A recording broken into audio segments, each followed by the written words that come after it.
Good evening, everyone. Happy Halloween and welcome to Beacon, our alien live play RPG here with the Streampunks on QueueTimes. Tonight's a very special episode because tonight is going to be a lot of happiness and a lot of fluffiness, a lot of just good vibes all around. It's going to be absolutely chill, and I'm looking forward to running a very vanilla chill game tonight. But before we get into the session, just wanted to give a big quick shout out to our good friends over at Demiplane who have been sponsoring Beacon since it launched. We thank them so much for all of the support. If you have not gotten a chance yet, do follow the links that are popping up in chat that will take you to the Demiplane Nexus. They are popping up with new games all the time over there. There's a lot of exciting stuff coming up in 2023 for their lineup, but they also have new features that are being added to the Demiplane platform. Alien Nexus is of course the one that we have been using. It's amazing. I also just this weekend for funsies, because it was Halloween, spent like 3 hours just digging through all of the Vampire the Masquerade books that they have, and man, let me just tell you, with all of the stuff that's written in VTM, it is incredibly useful to just be able to click hot links and go directly to your rules. So they're coming out with character rules and generators and dice rollers. All that stuff is coming out in 2023. So definitely head over there. It's a way to support the Streampunks and as a way of checking out a really cool website. Also, just to close up this opening part from my bits, if you want to support the Streampunks and you are not a coffee supporter, another way to do it is to subscribe here on QueueTimes. Supporting the QueueTimes Twitch channel is supporting Streampunks, so do consider subscribing if you are not already. Those are my announcements tonight. Pretty simple. It always gets a little short at this time of year because we're developing everything for 2023.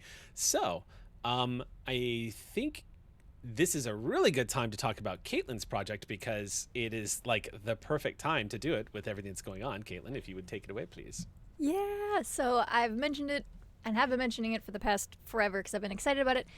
There's a podcast called Thin Places Radio, which is essentially if Dear Abby was a radio show that was also haunted. It launched on Friday. We put out 3 episodes. All the episodes, it's a tiny cast. All the episodes are under 10 minutes. I think all of them ended up like 7.5, something like that. And they're all up, and it's a little weird, a little strange, like a touch of spooky. It's perfect for the Halloween season, and I hope you'll check it out. It's on pretty much all podcast platforms, and if not, the RSS feed is available. I hope you check it out, and I'm very excited about it. Thin Places Radio on Twitter is the handle. That'll have all the links and all the info. Right on. Thank you, Caitlin. Does anybody else have any announcements that they would like to make tonight before we jump in to the game?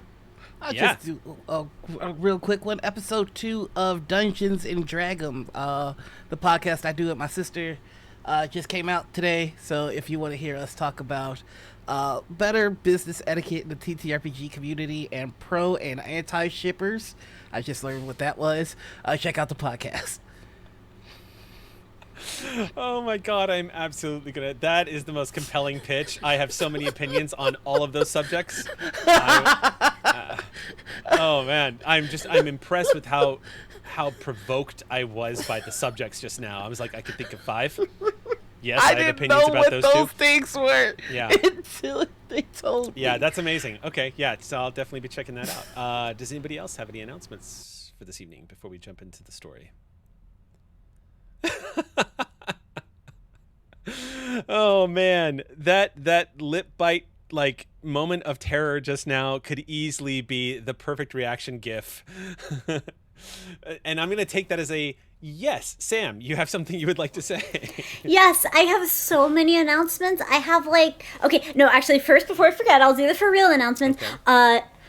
I host an after show. I know it's very uncharacteristic for me, but I do. Demiplane, in addition to sponsoring Aliens, I'm thinking about it too much, back to the announcement, also has other wonderful shows, including Children of Erte, GM'd by Deborah Ann Wool, and it's a really awesome show, and it has an after show. I host that after show. That is tomorrow, Tuesday night at 6 p.m.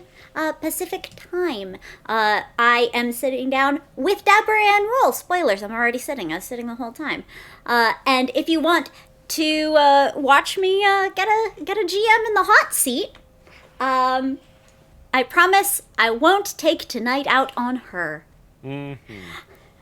So that's my for real announcement, and now I have to come up with like 6 fake announcements. Because if I do that, this won't start. October. It's the mistakiest day in October. Let's go ahead and jump into tonight's episode of Beacon.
All right.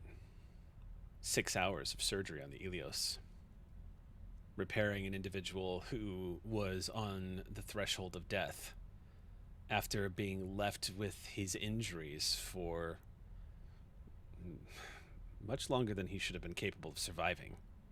But thanks to the expert work of our crew of the Ilios, you managed to successfully save this man's life. But in that 6-hour time frame, in that time, what has been going on outside the Ilios? Because a lot has been transpiring. A lot was transpiring.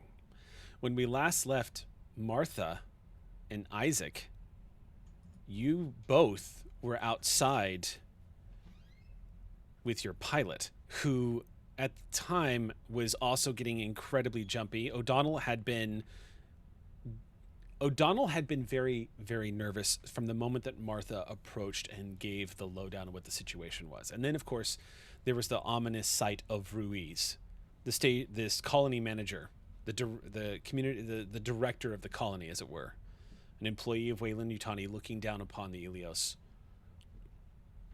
There's a lot of mysteries that have yet to be unraveled here tonight. There's the fact that you were showing up to a colony and expecting 900 people to be here, only to learn that there was something closer to 800, only to learn then again that there was actually something closer to 300.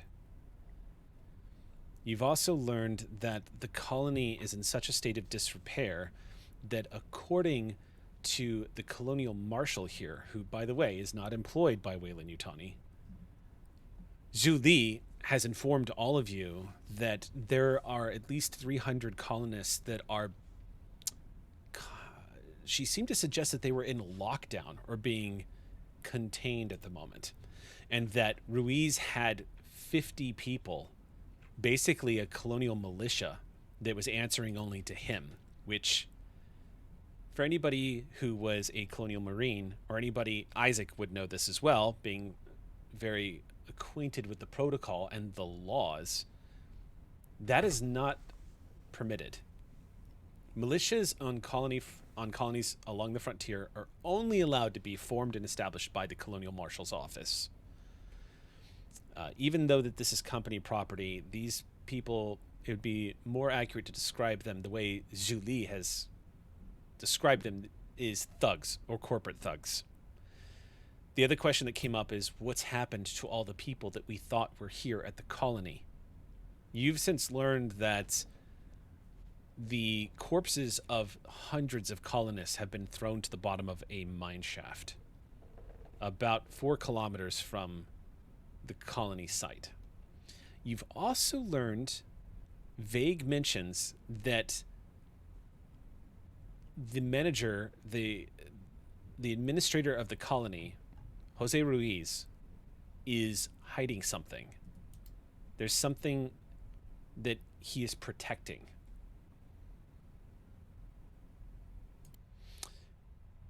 That has yet to be discovered what it is. And Zhu Li herself doesn't seem to know. But what she does know is that she has been the colonial marshal has gradually been pushed out of the inner circle and is starting to fear for her life. And now she's frightened for yours. Y'all are the only help to show up after months and months of asking for it. When you all arrived in system, if you'll remember, the moment you all came to Lalande 4825, you didn't actually manage to make contact with the colony HU 483, also known as Paxton's Reach, until you were about 24 hours out from landing. They've had very limited long-range communication. They were only able to send limited data packets to Beacon Station asking for help. So it starts to paint a picture of how remote this place is and why no one has shown up to Paxton's Reach and why these people are in such bad situations. But one thing you do know is that the gentleman that was brought on board the Ilios for surgery is in good hands. And right now, outside, as he's been taken up the lift to the medical facility on board the Ilios, with Tig in the dock, the 3 of you, Isaac, Martha, and now O'Donnell, are standing in the cargo bay. Now, to give you guys a quick reminder of what the environment is like, the cargo bay is currently opened down into, like, the ramp has basically been lowered. Now, keep in mind, this ramp is limited in what it can do. The Ilios was once a mining hauler, so it can bring heavy equipment up and down this ramp. It's quite large, but it's not a full-on hangar the way you see in much larger vessels. This one is still very much like the Nostromo was, a towing vessel in space. It literally just takes ore and it would take it back to its destination. It's not really designed to do a lot of the stuff that y'all are doing, but it still functions quite well for what you were doing. I bring this up because right now y'all are at the top of the ramp with one another, having just brought this man in and seen him off as he's been taken up to the medical facility. The top of the ramp is exposed to the atmosphere of the planet. As a quick reminder, because this is important for character safety, the atmosphere of this planet is quite temperate and easy to move around in. You could walk around in short sleeve shirts, no problem. Breathing the atmosphere, however, is dangerous. The content of the upper atmosphere is dangerous to organic life, humans in particular. There are native species living on this planet. They are very small, and they don't require.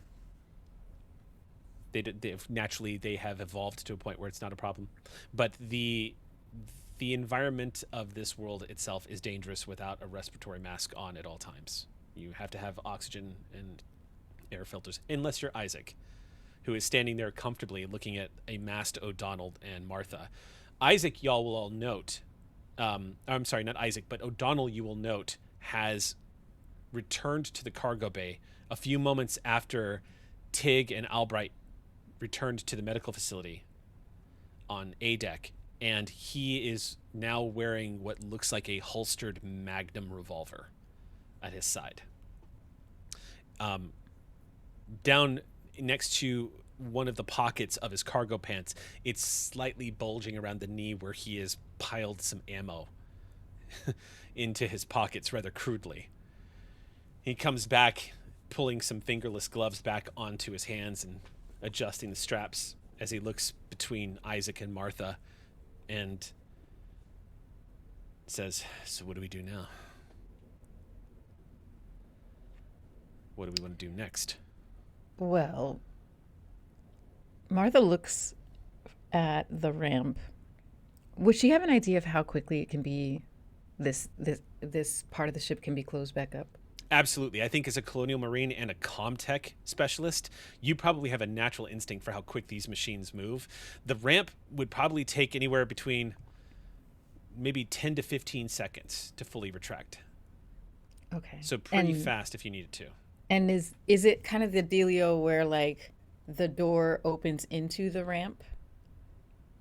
The ramp basically lowers like so. And folds that's basically outwards.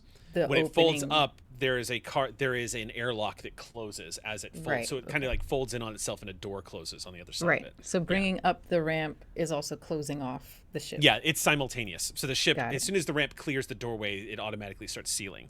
I see. Okay. So Well- let me put it this way: if the ramp takes 10 to 15 seconds to close, the doors will take about 20 seconds to close. Okay.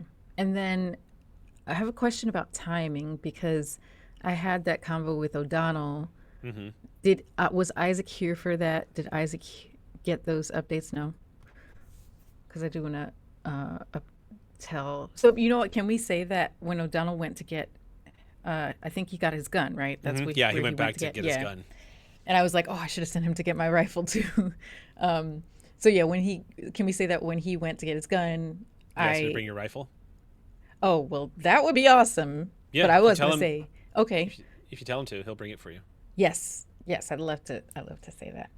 Okay, sure, no but- problem.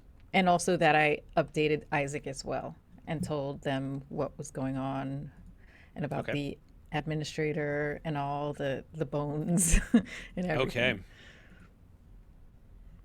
So you've been up. So everyone is pretty much brought up to speed. When the elevator lift opens, and O'Donnell rejoins all of you, you see he's got the gun holstered at his side. You also see he's in his left hand. He's not carrying it. He's literally just carrying it like a suitcase almost. But you see an Aramet M41A pulse rifle. And Thanks. And in his right hand, he's got 2 clips, and he just hands it all to you. And says, "It's a big gun." Thanks. Yeah. It's good to be prepared, like a Girl Scout. Just to give you a full range of how powerful this weapon is. This weapon is, obviously, we've seen Aliens, so we know what it can do, but just keep in mind it is also armor piercing. It has a full auto option, and it does have a grenade launcher attached to Holy it. shit. Okay. Yes, it is a standard issue Aramet M41A pulse rifle. It is not to be messed with. Colonial Marines do not mess around. So, All right. I sling it onto my back. weight 1, so it adds 1 slot into your character sheet the moment you put it on. I think you've already got it on your sheet, though. You just haven't Okay, been carrying probably. it. Yeah. Okay, you sling it onto your back. He looks up. You can't really see the administrator office from this angle inside the Ilios, but O'Donnell looks a little concerned and says, "You think we're going to raise eyebrows if we come back armed like we're going to war?" Come back? What do you mean come back? Well, are we going? Oh, are we not? I just assumed we were going back to work, but I mean, I'll do whatever you both think is the smart call here. Well, it looks like we've gotten a good amount of stuff unloaded. I don't really want to go in that building, to be honest, but Yeah. and I had a feeling that the administrator was going to be paying us a visit anyway. But you know what? Now that I think about it, I'm kind of worried about Julie. Who's that? Julie is the one who told me basically everything I told you about what's been going on here. She's the head of security, or not? Sorry, not the head of. She's a colonial marine, really. She's the marshal. The Yeah, marshal, she's yeah. She's basically the colony police. Yes. Uh, So okay. if they don't come out, then that actually makes me worry what's happening to her and her allies, like the doctor and the other folks she mentioned. So is the play here to just pretend like we don't know and Maybe, yeah. okay. I haven't practiced deceit very often yet. Well, maybe maybe you could play on his ignorance and say, "I'm sorry, but you'll have to speak to Martha about that."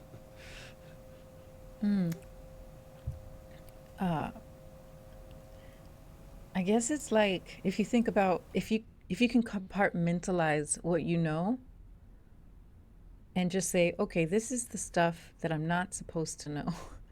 Just put it in a certain part of your brain. Like permissions. Yes. Yeah. So like all that stuff I told you about, put some permissions on that. Not to access for now. I will try. I'm not worried about you, Isaac. You shouldn't be. I'll be Yeah. fine. But Zuli may not be. Are we extracting her? Yeah, we should probably go in there, and I probably shouldn't have this rifle very visible like it is right now. I mean, You said he was watching you. Do we assume that he doesn't at least suspect? Even if we actually didn't know. I think maybe if he were paranoid, That part, that's what I'm thinking. If he's a he would paranoid assume we person- already did, Exactly. whether it was warranted or not. So we might as well prove him right. And then I don't have to use as many permissions. It's using a lot of my memory. But can here's I the make oh, go ahead. Oh yeah. No, hold that thought because I want to know the Bookmarking. suggestion. Yeah. Here's the thing though, like I'm worried about 3 of us storming in there. Yes, armed, but Yeah. 3 of us. And there's 50 people who are loyal to him. We didn't So- really see very many, though. We didn't, yeah, but they're there. Maybe. Or they're at the mine. I assume that has to be where most of the remaining 300 people are. That's a lot of people. It's a lot of people. I wonder if we can like get a message in there first. Yeah, wait. Yeah, what was your suggestion? Okay. First of all, I'm gonna roll here because I never want O'Donnell to function as hint giver on behalf of GM. I want him to figure stuff out on his own. So we're gonna see how well he pieces this together. NPC. I'm gonna roll. And piece it together. Okay, well. O'Donnell says, I was just thinking that, like, yeah, we're out here on the frontier, and this guy thinks he is the king of the castle. I mean, what he says goes, and he's got 50 people on his side. I get that. But there's some things that are... You're colonial Marines, right? Fucking with you is going to have some consequences. We're Beacon. We're... God, I hate saying this, but we are technically, for the next 2 years at least, a subsidiary of his boss. So, is there an angle we could play where we might come off like we're sympathetic? As a way to, like, oh, I don't know,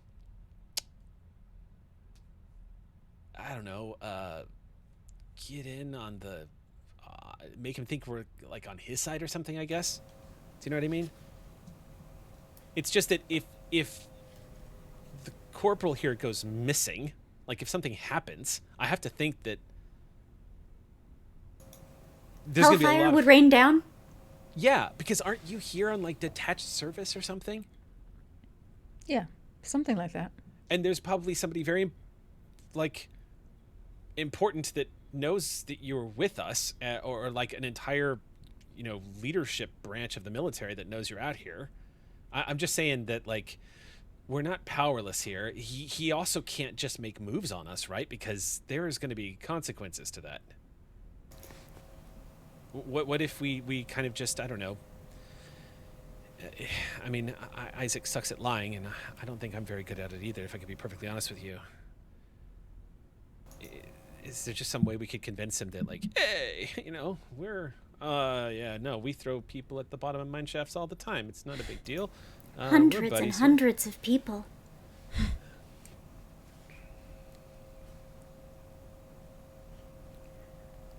I don't know. That was just I don't know how we accomplished that. It was just a thought. Yeah, no, it's a good idea for sure. And it's better than trying to like take command here when we're outnumbered. Yeah. There's something there. I just don't know what it is yet. And I think maybe I'm getting really paranoid now because I'm worried that they're going to try to like take the ship or something. If they're strapped for resources, we have a fully stocked ship right here. They could take it all. They follow Ruiz, right? Yeah. Jose Ruiz, I So- believe his name is, right? Talk to Ruiz, and maybe you will successfully pass yourselves off as fellow corporate smarms, and perhaps not. But then one of the others of us could go and get Zuli out. If he's paying attention to some of us, he's not directing 50 people to stop us from extracting the other one. That's true. This is a great idea. Yeah. What about the 300 that he still got in there, though? Like, we're worried about Zhu Li, this colonial marshal, but he still Yeah. has 300 people, Yep. and we don't even know where the hell they are. Okay. So maybe this is a like distract, locate, and rescue mission. But we do it in pieces and covertly as possible. Baby step it a little bit. Yeah. What are we gonna do about our crew, though? Close this ramp up, lock them in tight. I'll get on the comms and let him know what's up. O'Donnell pivots and heads over to one of the nearest consoles, starts accessing Mother. Well, there's one other thing. What's that? I toss my head toward the tarp-covered tractor that's pretty close to us. I need to work on that anyway. I'm happy to stay in guard if that would be helpful.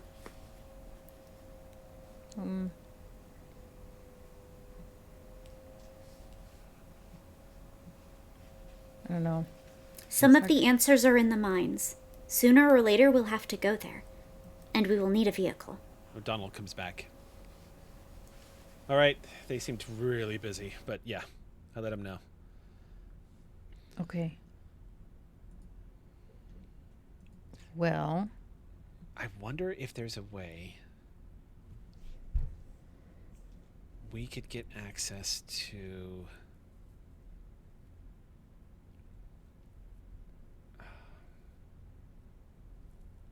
I was just thinking, I wonder if there's a way we could get access to, like, the computer or something. I Yeah. know they have a mother unit here on the colony, too. They all do. Wayland Yutani's standard issues, they have this. I was just thinking that, like, we've gotten... I'm not calling this colonial marshal a liar or anything, but maybe we need to get a fuller picture, like hard data or something. Is there any way we could get access to, like, what the hell is going on? Like sensor data. Ruiz really, really, really, really, really, really, really, really, really, really, really wants the planetary sensors back online, so probably the past sensor data would tell us something about why he wants it back so much. That's hard data. yeah. Oh, shit. What? I just realized. Fuck. I just realized that if we're gonna do the thing that I was suggesting, it has to be me. You're a colonial marine. There's no way he's gonna think you're working for WY, and Yeah. Isaac is bad at lying. So it's You're gotta be the me. corporate smarm. Oh, I'm so bad at this. I mean, I'm charismatic, but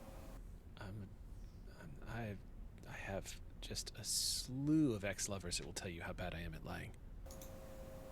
I'd rather not, though. Thank you. Me either.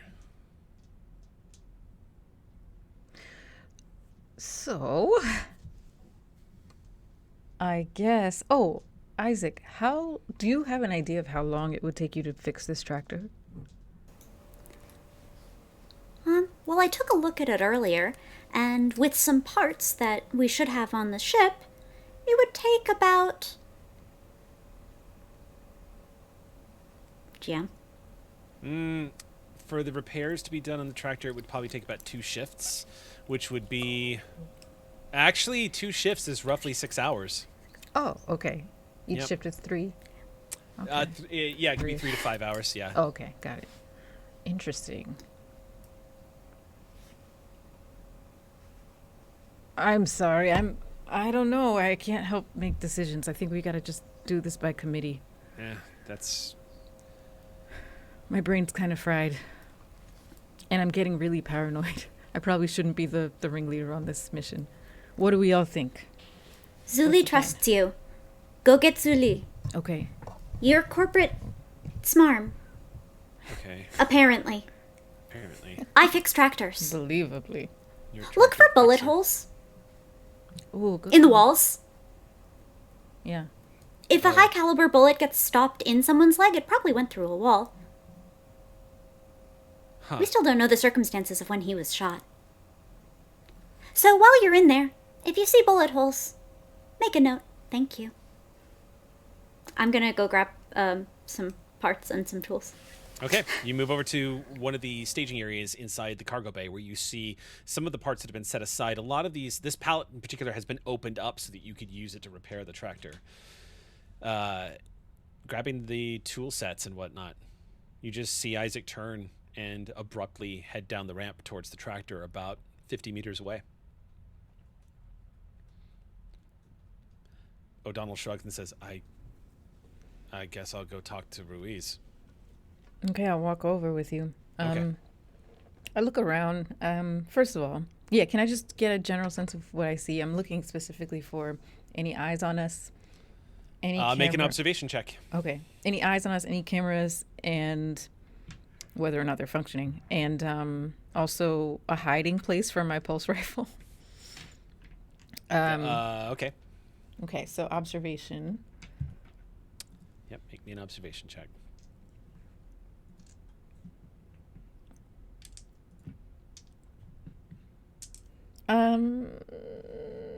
Story. Should I story point on this? Is this important enough to story You've got point? 8 story points for the remaining chapter. What do we It's up think, to you. y'all? If you feel it, do it. I'm concerned things are going to get worse very, very quickly. But if you feel like you want to, I'm not going to stop you. I feel like I will, just because sometimes. Solid foundation for the session. Exactly. I won't abuse them, I promise. But this time I will use a story point. Okay, story point is being activated. Now 5s and 6s counts as successes. Okay. Don't forget, did you have any, I don't think you had any stress, did you?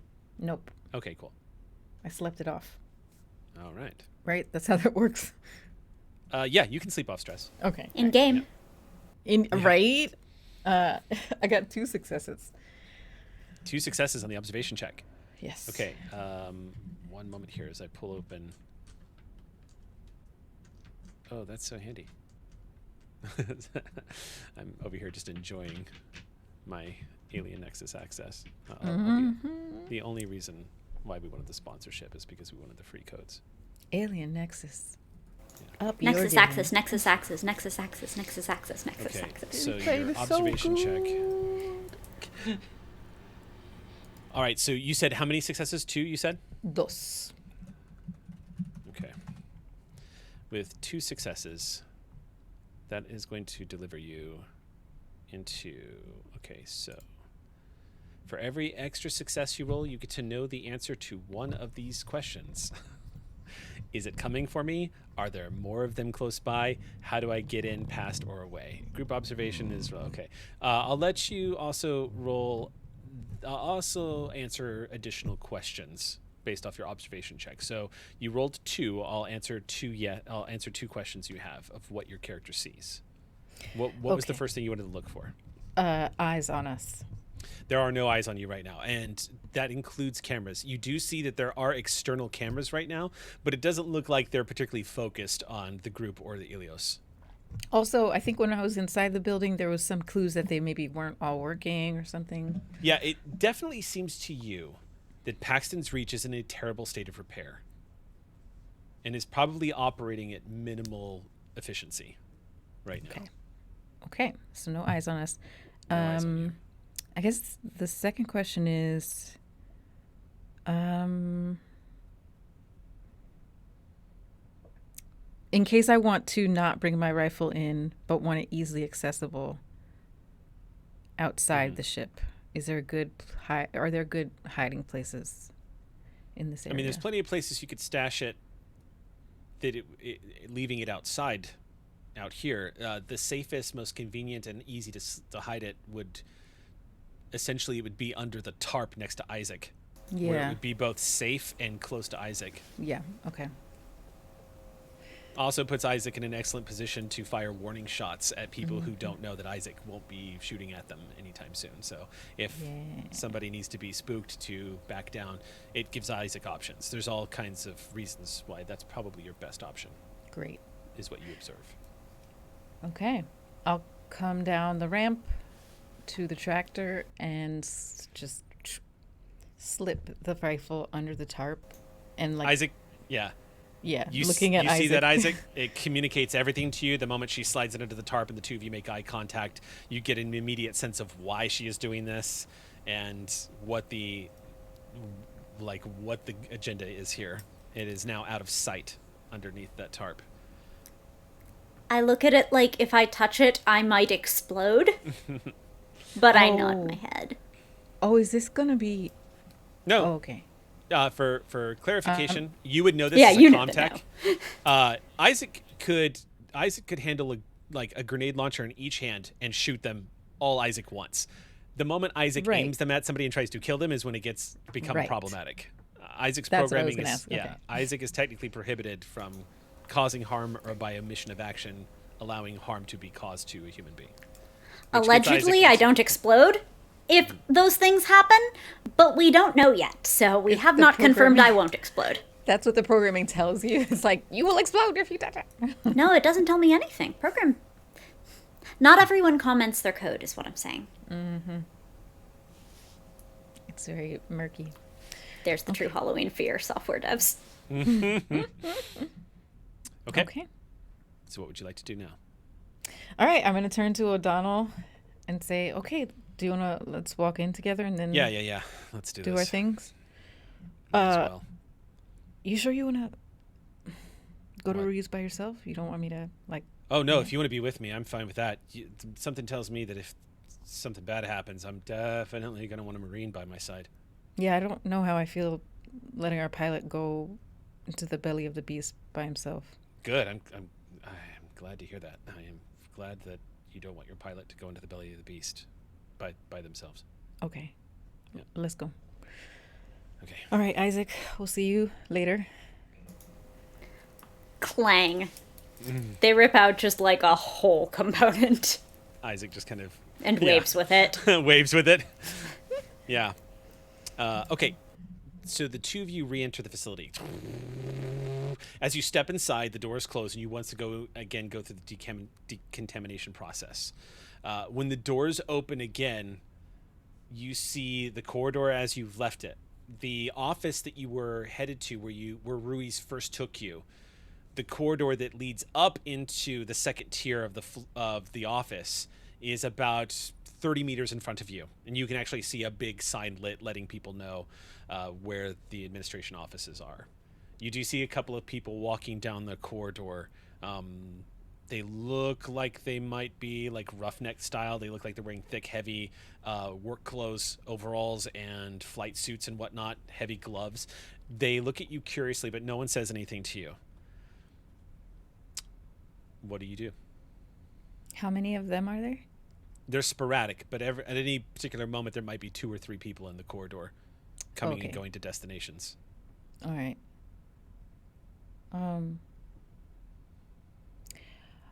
I'm gonna say to one of the people we pass in the hallway, "Excuse me, do you know where we can find the administrator right now?" He's probably in his office. He points. Oh, thank you. Hey, you that ship that landed here? Yeah, You're bringing us stuff, eh? yeah. Good, good. We need it. Happy to help. He goes about his business. Okay. Look towards the office. How far are we from it? Yeah, about 30 meters. It's an easy walk. Okay. Yeah.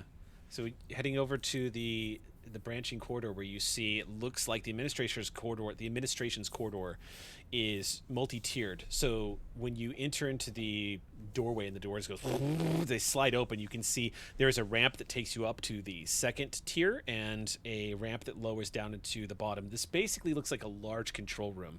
And as I described before, a large portion of the walls are windowed and look out onto the beautiful ancient barren landscape of Paxton's Reach, where you can see dark clouds of storms again swirling after being kicked up from now shut down environmental atmospheric processors that are no longer functioning here on the planet.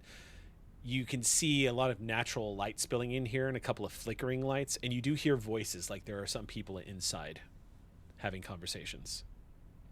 When you step inside, O'Donnell's following up next to you. You can hear Ruiz up on the second tier having some kind of conversation with one of the workmen. And O'Donnell looks at you and says, I guess I'll do whatever it is I'm about to do. Okay. Do you want me to come with you? Yeah, I do. Okay. God, I feel like I can't tell who has the harder job right now. Tig and the doc or me. All right. Okay, buddy. Hey. They're saving someone's life. Like, check your ego, dude.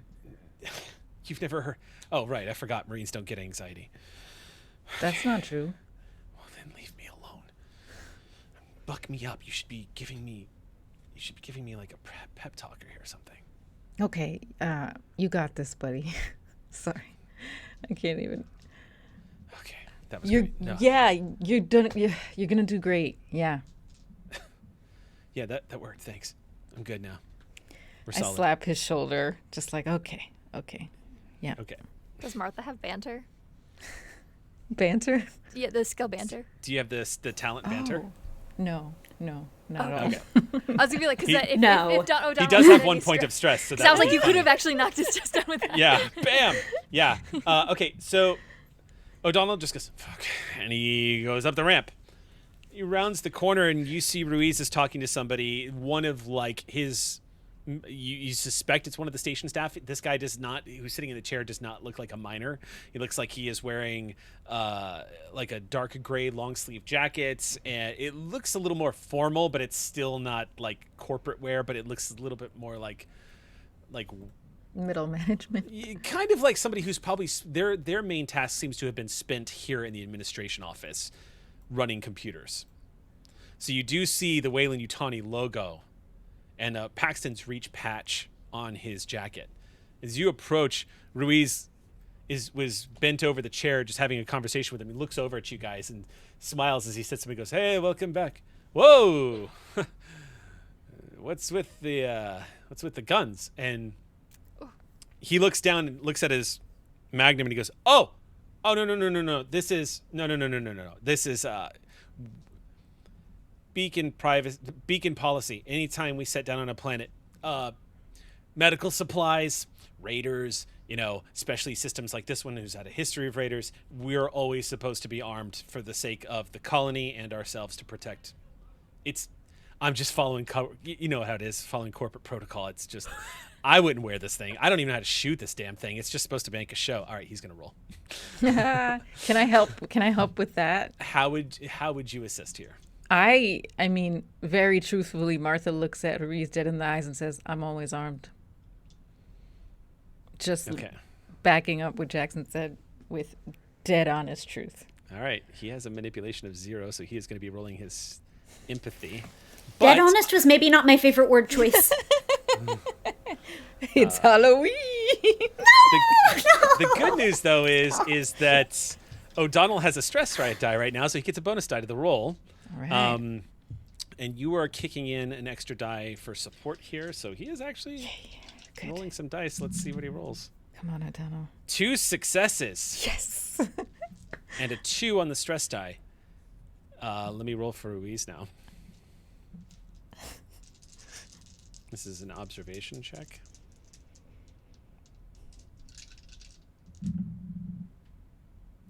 Ruiz smiles and goes, "Oh, yeah, okay, yeah. No, that makes sense. I'm guessing y'all have to go to some pretty dangerous places." And O'Donnell goes, "Yeah, Yeah. some pretty fucked up places, and not always like this fucked up. No offense, your colony is fucked up. I'm glad we're here." And Ruiz goes, "No offense. I mean, we've been calling out for help for a while now." Yeah, about that. Would you mind, Martha here? We're close. We have kind of an understanding, if you know what I mean. Like, Beacon works closely with Wayland Yutani. And if you need help getting this computer back online, she just happens to be a Comtech specialist. Is that right? He looks over at you. Yes, sir. Glances back over, and because I rolled 2 on that check, this is a manipulation check. He is going to... I mean, I believe I get to... One sec. Yeah. I believe I'm going to get to stunt this.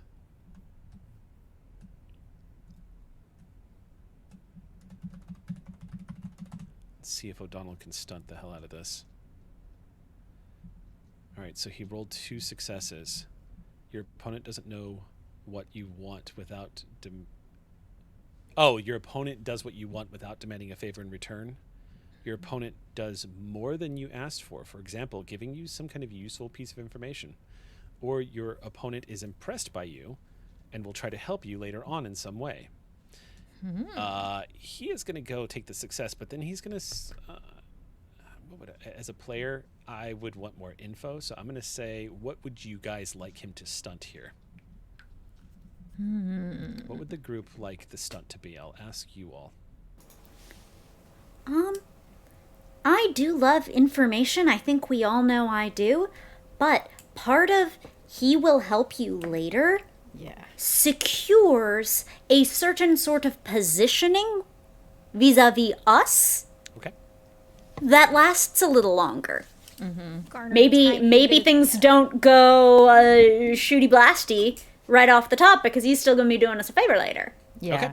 That's You've what I kind lean of- towards. All right, so then he is going to spend his stunt on that. Your opponent is impressed by you and will try to help you later on in some way. He's impressed by the fact that Martha is always armed, but he buys into O'Donnell's statement that you're on the level and that the two of you are with Wayland Yutani. You can see it, Martha. Ruiz kind of relaxes. You can see a little bit of tension release from his shoulders, and he gives a big smile and he goes, "We would be so grateful if you were willing to help us with the computer. Comms have been down for ages. It's amazing that we got through to Beacon. Also, our databases, Mother's been having trouble accessing because a lot of it has been running on low power. So we haven't been able to use her at a full efficiency. And of course, communications has been down. Most importantly, though, sensors has been down. So if we can get all of that back up, if you think you're capable of doing it, I would say have at it." Yeah, I can certainly take a look and do my best. Just point me out where you'd like me to start. He goes, "Hey, get up for a sec." And the Comtech looks and nods and gets out of the chair, and he pushes the chair aside and immediately says, "Mother, give me administrator's access." "Confirmed," you hear Mother reply. And you see the screen pop up. And he says, "Here's all of the systems that are currently operating at low power settings. Mother's having difficulties accessing most of the colony's, well, the air scrubbers. They're a real problem. We keep having to shuffle a lot of the colonists around in order to maintain how much we are taxing the system, the environmental control systems. But have at it. There's nothing I can explain to you that you're not going to find out digging around." Okay. Martha looks at the screen, and if she doesn't see the answer on the screen, she'll ask him this. But the first thing she looks for is, where is everyone right now? Like, can I tell? He said they have to move people around. Can I tell where people are based on like what air scrubbers are on or something? So it is standard issue for colonists, especially on the frontier, to all have implanted in them a PT chip. Right, yeah. A PT chip Mother will keep track of where every colonist is at all times. It is a subdermal implant that acts like a tracker. So you will be able to access that when you want. Okay, all right. Unless he's got that behind some kind of no you don't wall. Okay. So you're going to be making a ComTech check here. Okay. And you do have your equipment with you. I do. So you can run that. Okay.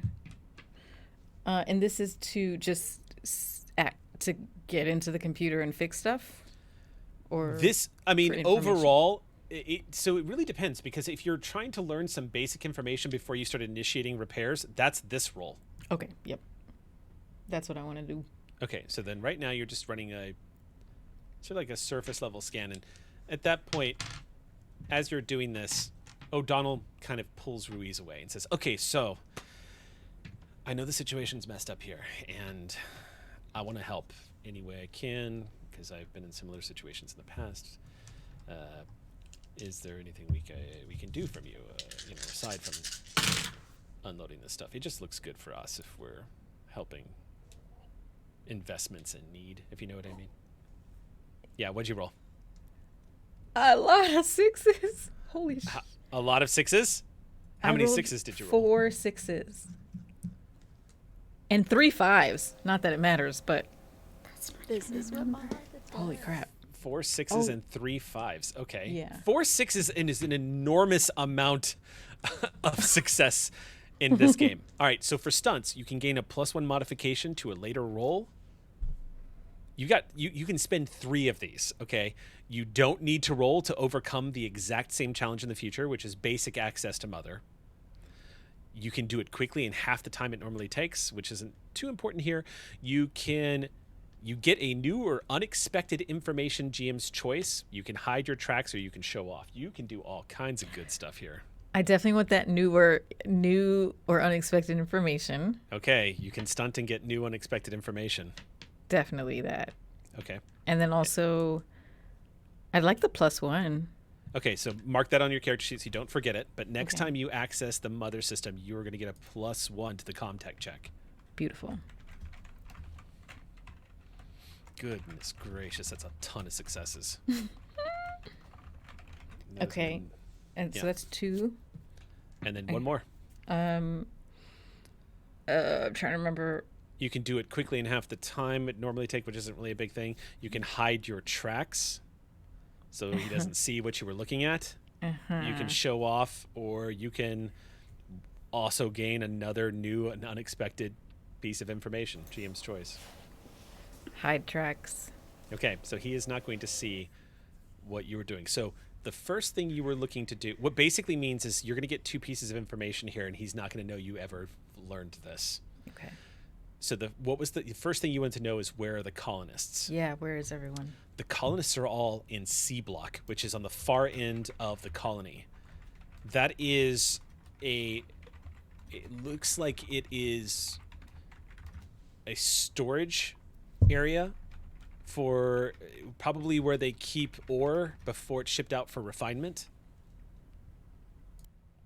All 300 are delegated into that block right now.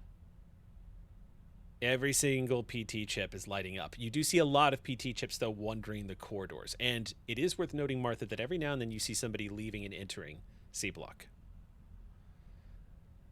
So that's the first piece of information you get.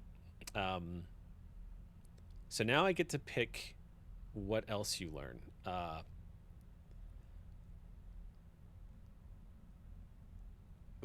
There is so many juicy pieces. What could I give you? Okay.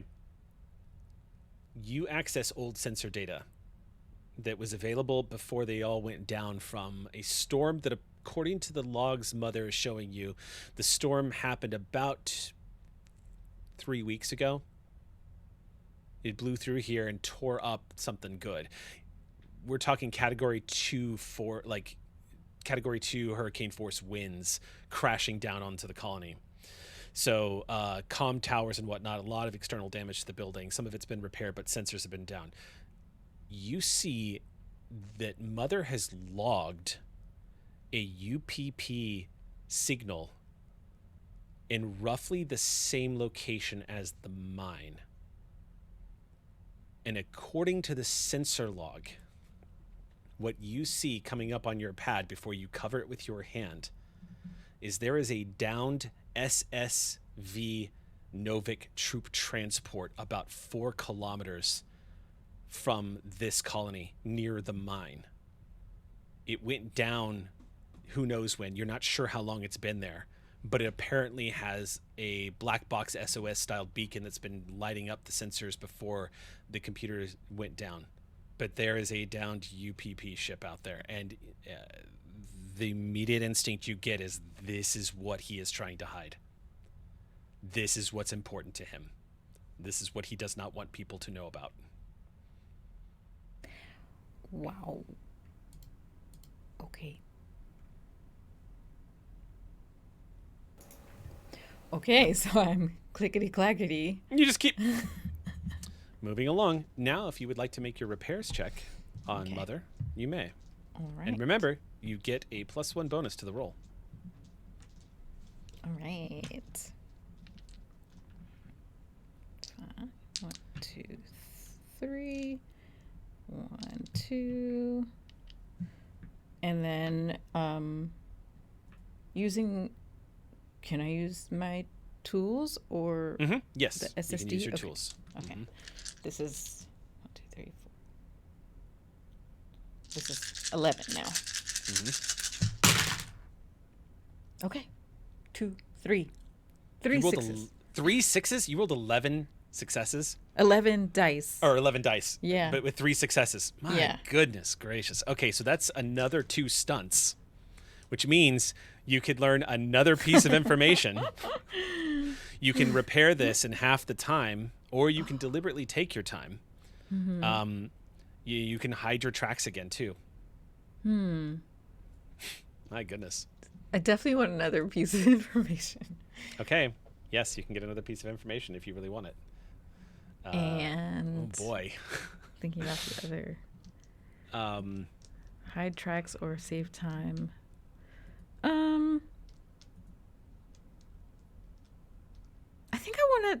I think I actually do want to repair this quicker. In half the time? Yeah, I Okay. do. All right. You see you were able to uncover in the moments that you're sitting here working and looking back over your shoulder and just working through your data pad, you are able to expertly skim through some restricted information. Most of it looks like it's messaging that you're seeing pop up that he maybe has been monitoring or has been giving out. You're not sure, but after a few moments of like digging into conversations that you're seeing, you see some administrator emails basically to other station staff, to other colony staff. You see mention of the patient that you have on the Ilios.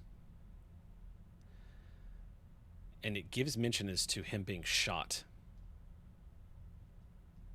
It doesn't explain why he was shot, but you see mention that he was shot on accident. It would appear that it was a misfire or somebody an ill-timed shot. You're not sure. But that the mine, at least for now, is contained. So far as they know. The administrator seems to be very eager to get a message out to Weyland-Yutani about the UPP downed vessel and to contain the mine.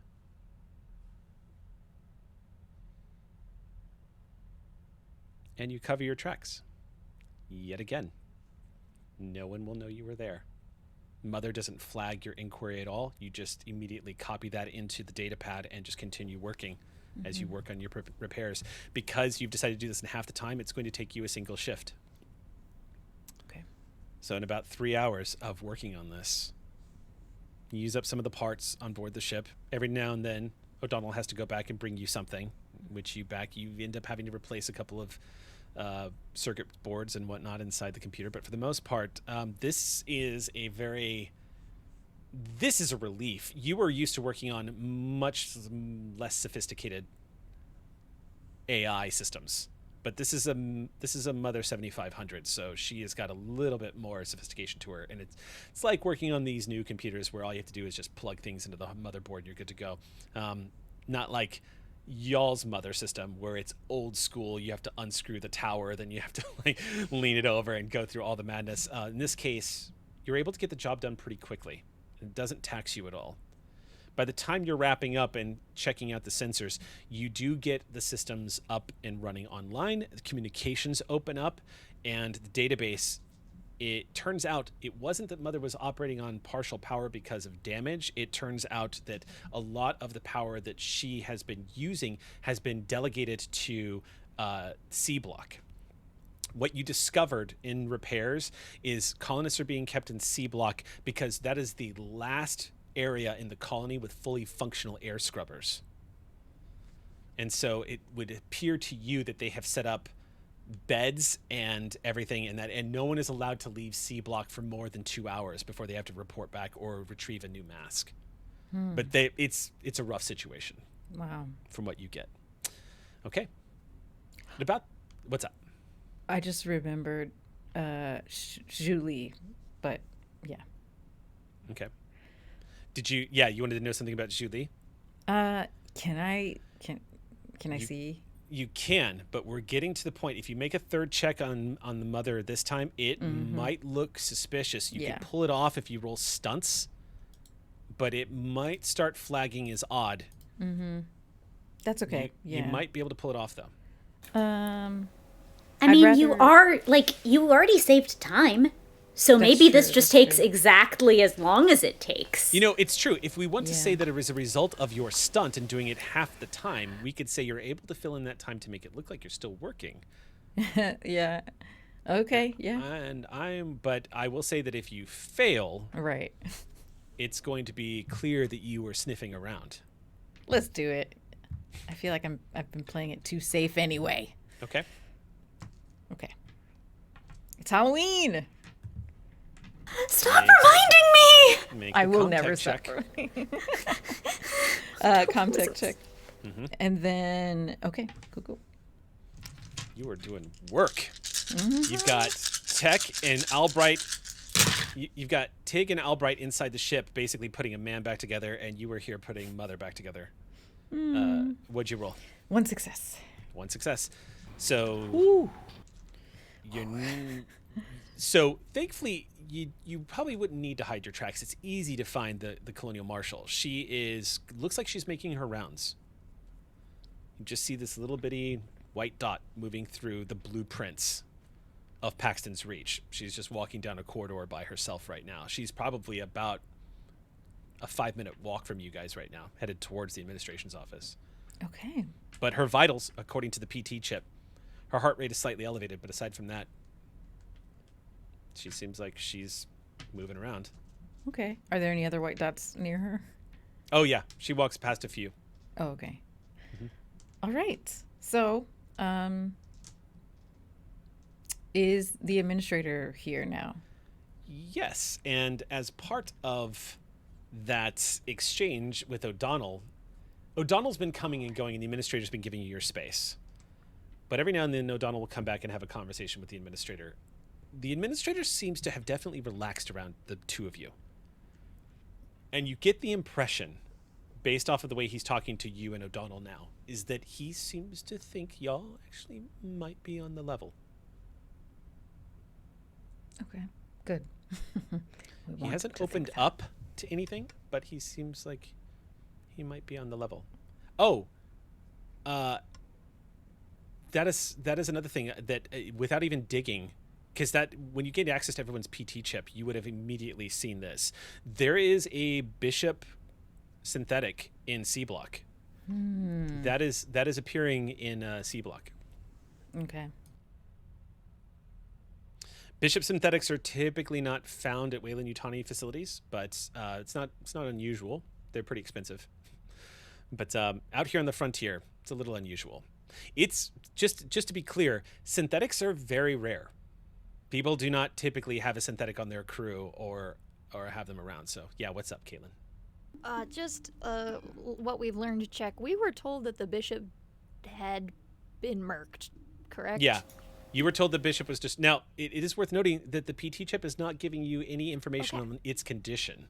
Okay. But it is telling you that the bishop synthetic is located also in the C block. Okay, cool. Just want to But double yes. check that I was not misremembering that. 'cause I Nope, was you got that completely correct. okay. All right. You were told You that said it so casually. I was like, oh, wait, hold on. Yeah, you were told that the bishop synthetic suffered some kind of systems damage or was damaged somehow. And Excellent. Sounds good. Okay, thank you. Okay. Yep. So I'm going to turn to O'Donnell and the administrator and say, well, I think it's in pretty good shape. If you don't mind, I'd like to just check around the facility and make sure that other access ports are doing well and see if I can spruce those up too. Ruiz shrugs and says, I'd be grateful. Yeah, that would be great. Okay, great. O'Donnell says, I'm going to stick around if that's cool. I don't really want to go outside any more than I have to, unless you want me to come with you. Yeah, I'm just doing inside. No outside. Do you need a right second pair of eyes just to sort of speed this up a little bit? now. I wouldn't mind it. So much for getting out of work, huh? He smiles at Ruiz, and Ruiz says, that's the way it happens. And he says, all right, yeah, I'll come with you then.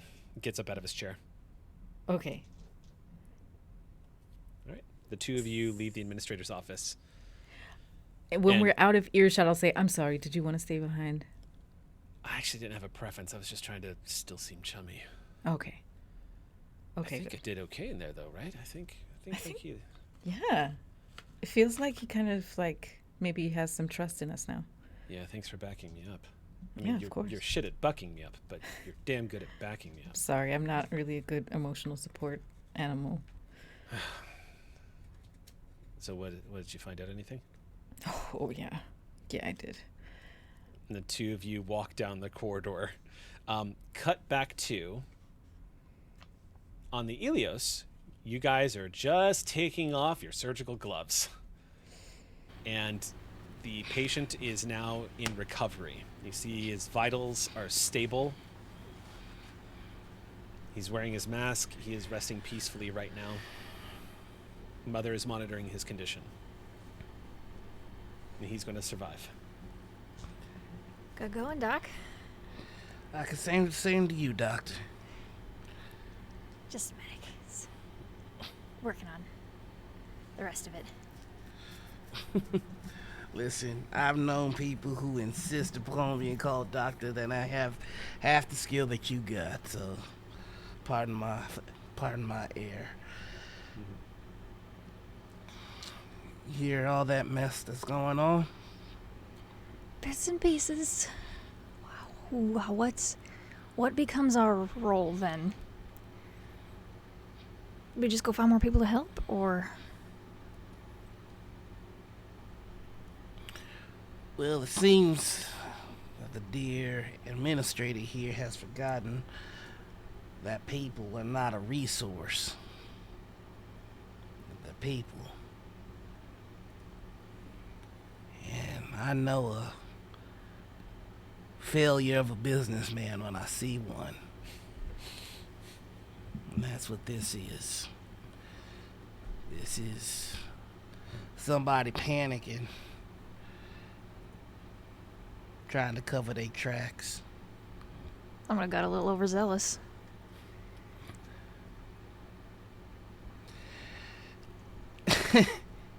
He's sepsis. In the sense that he Personality-wise. well, that, and he thinks he's something that he's not. He thinks he's safe. Thinks he's untouchable. He thinks he's got 50 men loyal to him.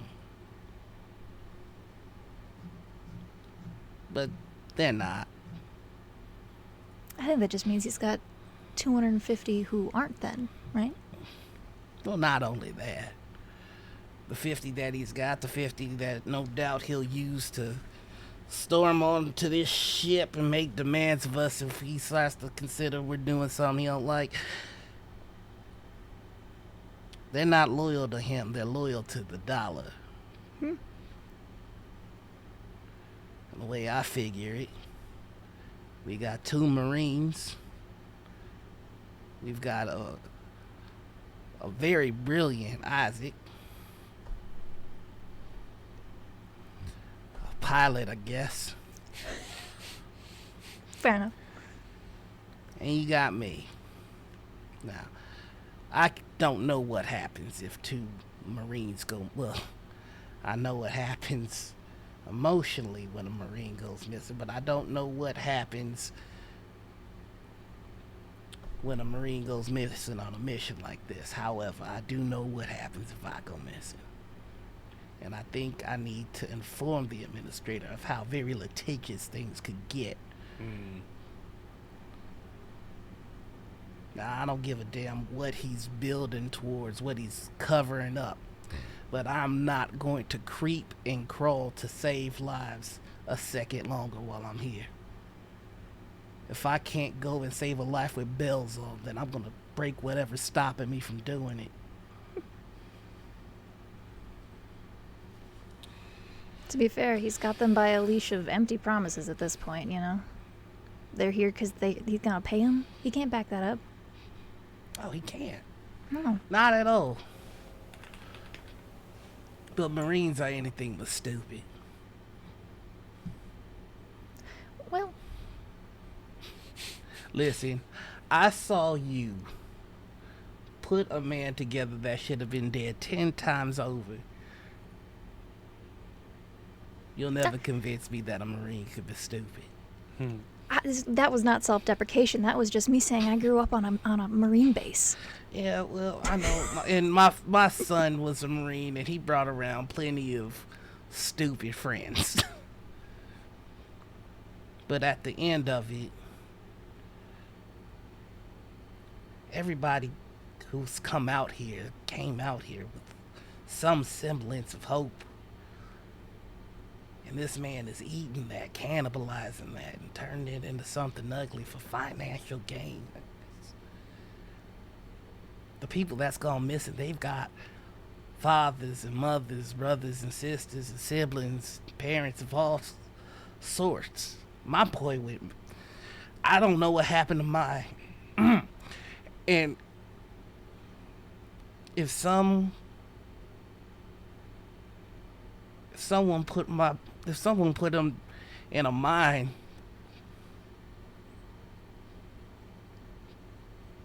well, I would hope that somebody would come along and do something decent. So what's the play, Captain?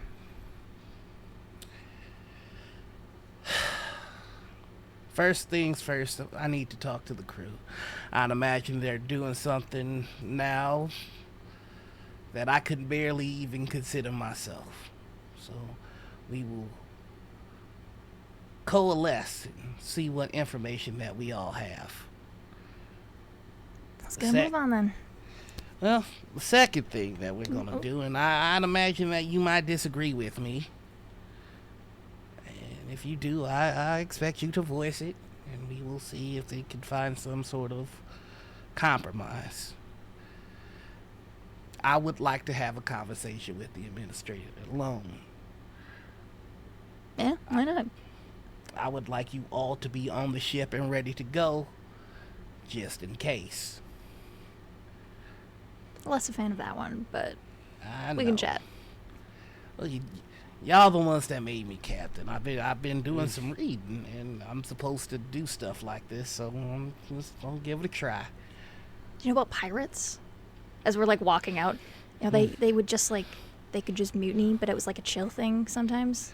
Like they just kind of by the pirate code, you could just like say you didn't want them to be captain anymore, and if everyone voted yes, like they're just demoted, someone else is promoted.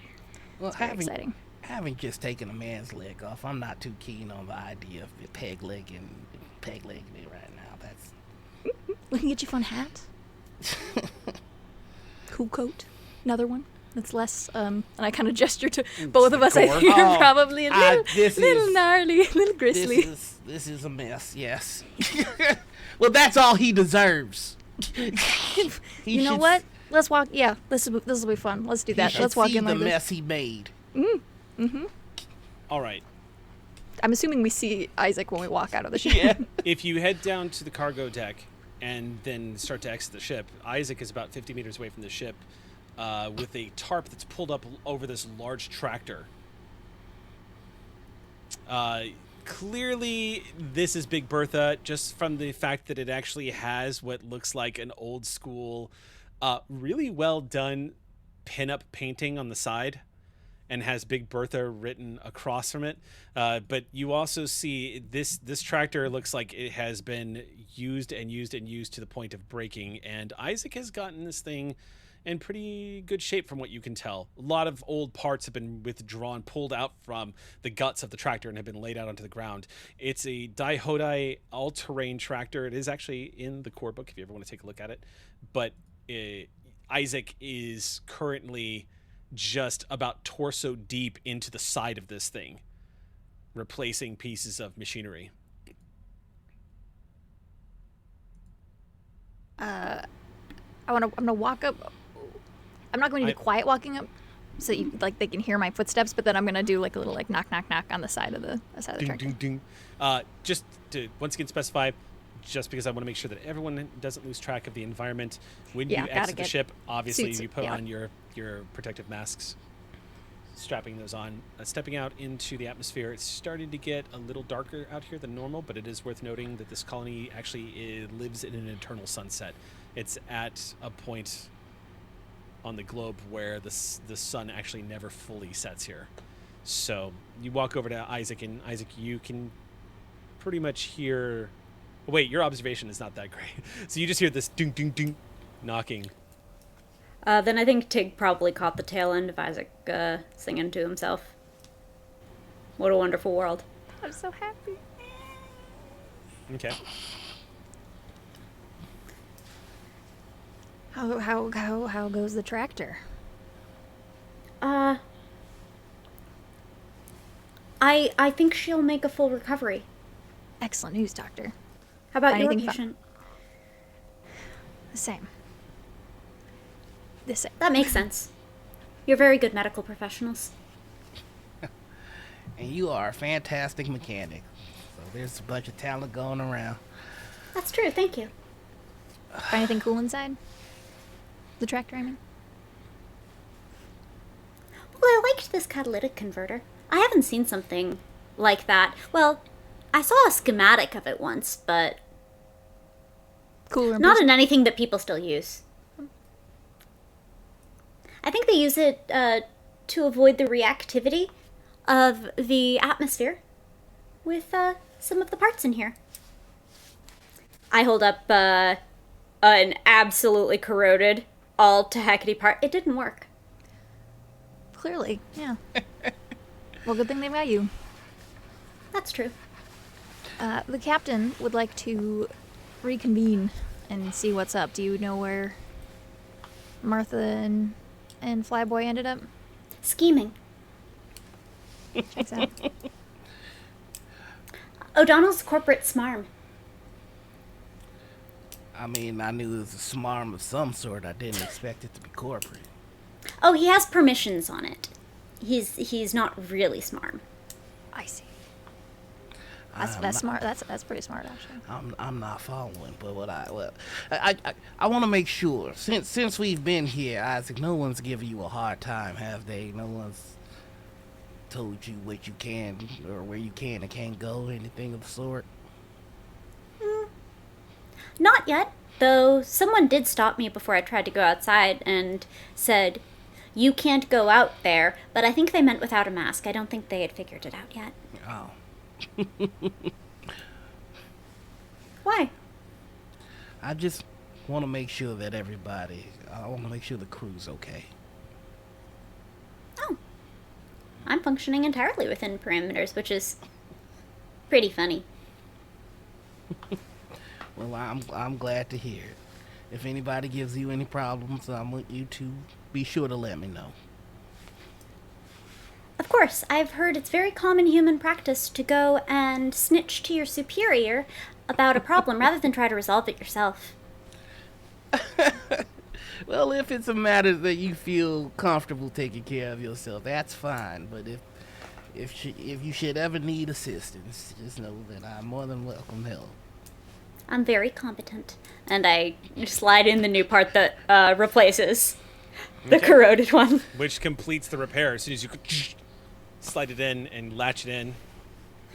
Couple of quick cranks on the tool that you have, and you can hear it tightening and fastening into place.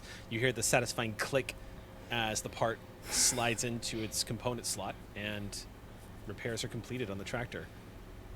Extraordinarily efficient. Well, I suppose we better find our corporate mom and our schemers. All right.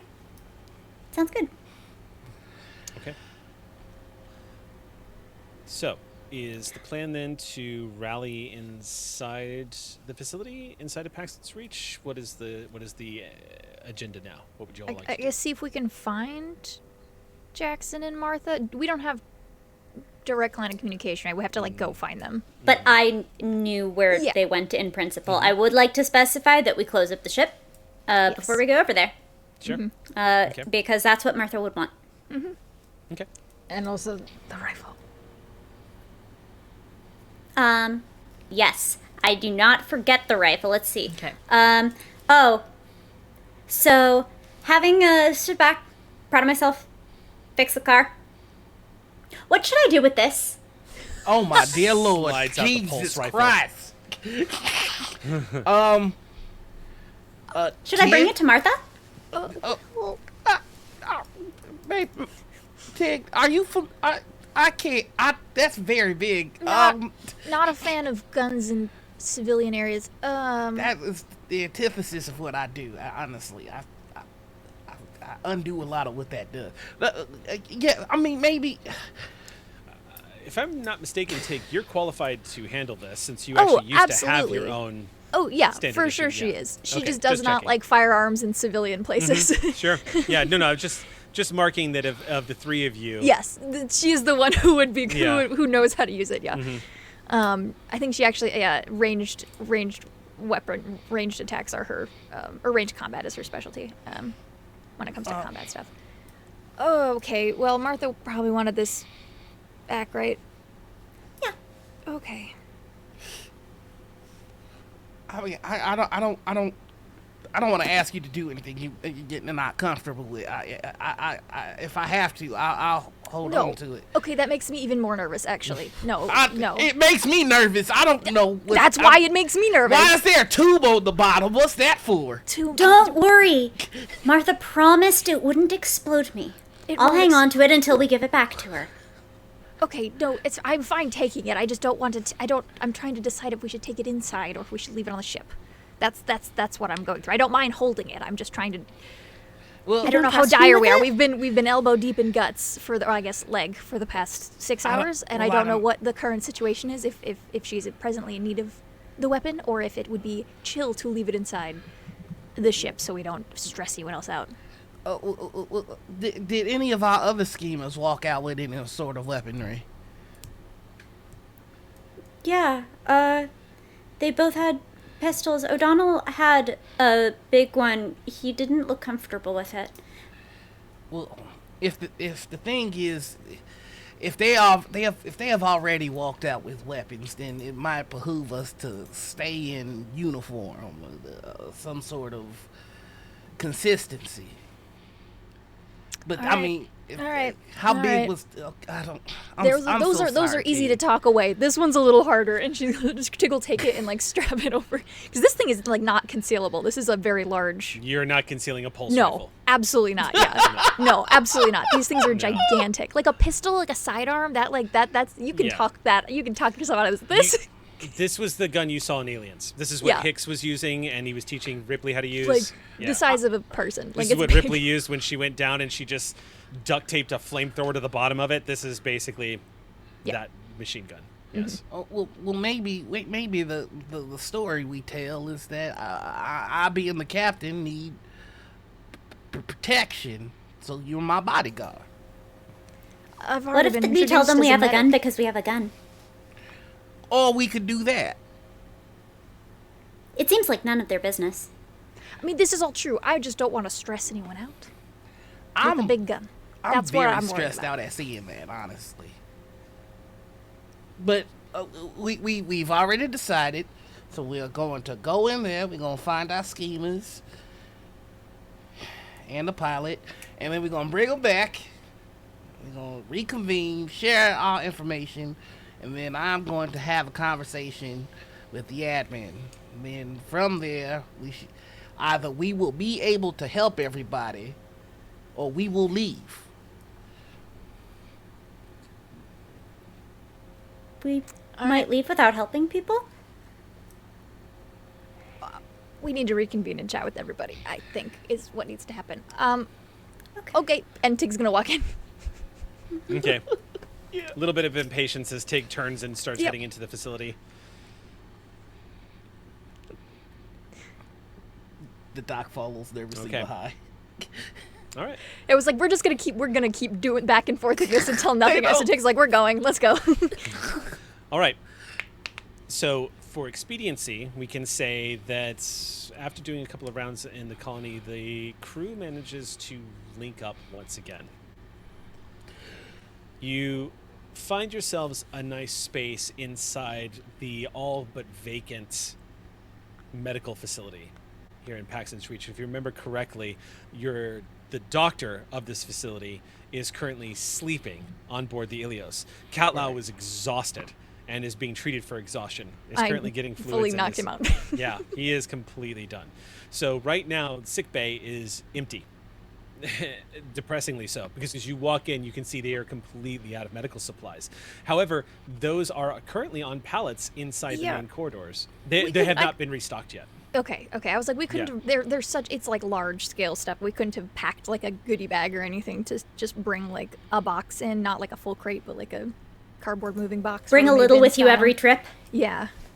This is only your first trip really inside. I Ex- mean, yeah, exactly. Like- so, but in this case, I'm going to say no because Cool. you. Sounds good. Yeah, you literally just walked outside to see where everyone else was, and that got you swept up into meeting with everyone in here. So right Sweet. now, but to clarify, the supplies that were removed from the Ilios are currently in the staging area, so they're going to be divvied up and restocked soon enough. But right now, it's still in the state that you all left it in. But you're all finally back in a room together. You don't know how long each of you has to all be to congregate into a single room like this.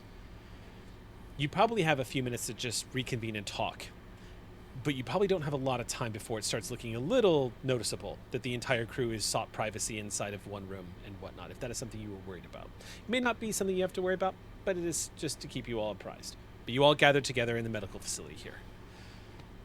And to exposit, we cut to everyone filling everyone else in on what you have learned. It takes about 10 minutes of hurried, hushed conversation and disbelief as everyone's like telling you everybody what you find. What really raises eyebrows, of course, though, including from O'Donnell, who didn't actually get the full rundown until just now, was the information that Martha was able to pull off of the mother.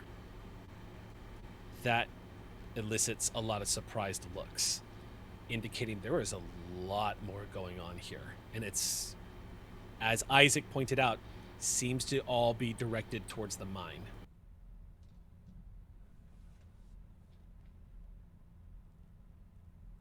There's a moment of quiet after everyone is done letting everybody know what that they've discovered, what they've found out. And O'Donnell says, well, I've got a bit of a rapport with the guy now. What do we want to do? What's the next move? I guess we're going to the mine? Yeah. I need to take Big Bertha for a test drive. Hey, yeah. I mean, it sounds like all the people are that direction anyways. Send the medics down. Is there any reason why he hasn't? Oh, because the tractor's broken. They haven't had any way to get out to the. He'd said that. They haven't had a way to get back and forth to the mine recently, right? The I'm other just one try- isn't. The other one's not broken, but the other one's not here. Big Bertha's the only one that's currently here. The second tractor. I thought we said both. One Is that tractor- right? I don't remember. One tractor has a tarp thrown over it. One has seen extensive use. Oh, okay. I guess I'm just trying to figure out. He looks around and leans in and says, I guess I'm just trying to figure out, like. I mean, if there's really a crashed. If there's a downed UPP ship out there, why hasn't he stripped it? Like, why. Has he just not had a chance to get out there? Like, what's the deal? And And what wh- happened to the crew? And Well, how long has it been there? I'm assuming that their desire for the senses to be brought back up has something to do with that. Perhaps that they're looking for something around that vessel. Well, he's not going to be able to see us if we head out there. Where do we want to go? Do we want to go to the mine first or the ship first? Mine? People? I want to go to the mine because Zuli is the one who told us about the bodies in the mine, right, Martha? But Zuli also told you about Bishop. Yeah. But it doesn't sound like she knew about the ship. Because Yeah, that's she what didn't you said mention he it. was hiding. Okay. Got it. I'm all caught up now. I kind of want to go to C Block. All the people are there, and Yeah. I'm sure most of them need help. I want to check on people. I want to find Zhu Li again. And then definitely mine. But, we're a little closer to C Block, so maybe we do that C on the way to Block. the mine. Do we As want I to divide just- and conquer this? I feel like we are running out of time to do all of our tasks. C Block, as I understand it, will be our priority, but the I'll go where needed, but I just want to know someone's going to C Block. the administrator needs to be dealt with. He needs to be talked down, or he will make everything that we're trying to do here far more difficult than it needs to be. We need But to find out what he's doing before we Yes. understand how to confront him. And Yep. we can't do that without going to the mine. So it sounds like, well, we have to conquer as part of it Yes. if we divide. That's how it works? Yeah, usually. So who wants to? I mean, Isaac wants to go to the mines. I'm getting that vibe. So you can head Team Mines. Doc, would And we you need to rather- have our medical personnel go to C Block, right? At least someone. Doc, I'm assuming you'd prefer to head C Block than assist with mines? I'll hit the C Block. Okay. What do I do? Where are the three of us useful? Where do you want? Who wants who? Dodgeball, pick your teams. I mean, Tig, you're gonna go with Isaac down to the mines. So are you, O'Donnell. okay. So I'm That's with it. you. I'm If with it's you, all the Doc. same, I will have you come with me. Yeah. If anything happens down in that mine that makes you even the slightest bit uncomfortable, you get out of there. I'm sending the best medic I can. I'm sending the best engineer I got. And O'Donnell's gonna be there too. Yeah, about that. Here's O'Donnell is the one who has friendlies with the administrator.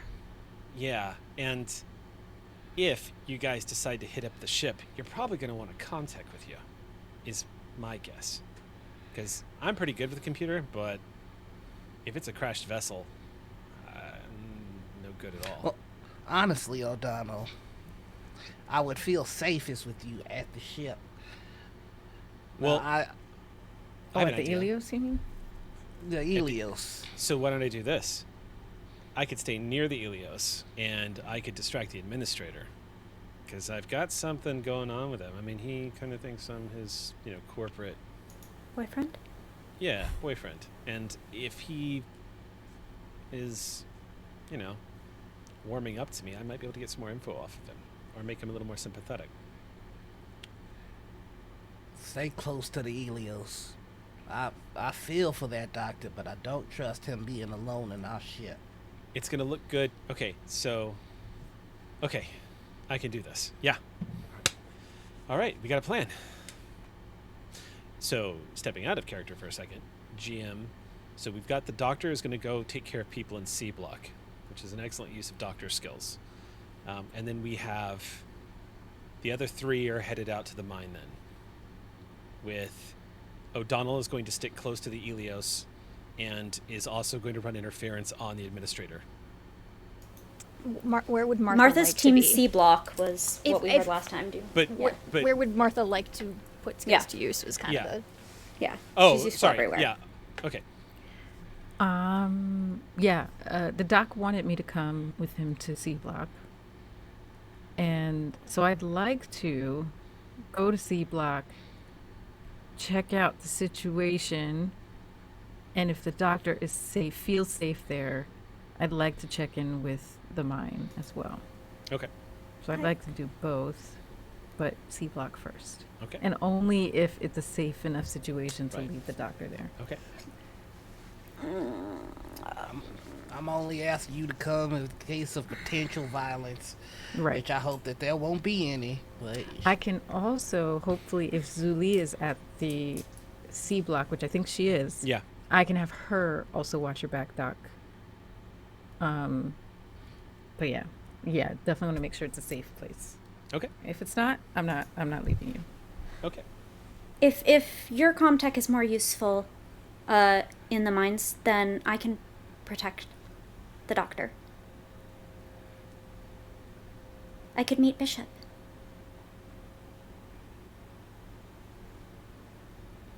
is that what you want to do, Isaac?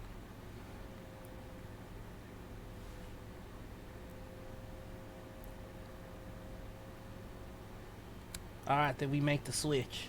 Martha, you're gonna go with Tig. Now you two be careful. O'Donnell, you stay close to the Helios. Tell that administrator whatever he needs to hear, but don't compromise a single person or a single life, or I will be on your hide like white on rice. If you My- if you what's see Zuli there in C block, can you just I don't know, just make contact with her? Should Just I so direct her to the mines? Yeah, actually, yeah, that's not a bad idea. It'll be done. If she can get away without anyone following her. Okay. But yeah, okay. All right. Be careful, everybody. See you Yeah, soon. let's all make this like a great story to tell over the dinner table tomorrow night, and that's all. All right. I will reprimand anybody that doesn't make it back to the ship safely. I'm guessing at this point you hand Martha her pulse rifle. Oh, I would have handed it to her immediately okay. upon reuniting. I need someone who It does- uses this to have it. It does get looks. Nobody says anything. I mean, Tig does It- carry herself with a very particular confidence, so like Sure. And that was and Martha's also in. Martha is dressed like a Marine. Like Martha is in uniform. She's not in a formal uniform, but she is like decked out. So nobody says anything. All right then. With that, the crew. There's of the one Ilios- last what's thing up? I would like to program Mother to respond to Martha's command just in case anything happens to Team C Block. You would like to on the you pro- Helios. You would. I'm sorry. I would like to program Mother to respond to Martha's command just in case anything happens to Team C Block. Which mother system are you On talking the about? Helios. On the Helios. Make Martha see an XO, basically. Oh, Martha I gets see. the card like Isaac got the card while they were asleep. Oh, okay. So you're giving him the card. You're giving Martha the card. Gotcha. Okay. Yeah. Gotcha. So that way, in case So you'll we have get full caught up, administrative they can access. still get out of here. Okay, cool. Yeah, you'll have full administrative access to, and at that point,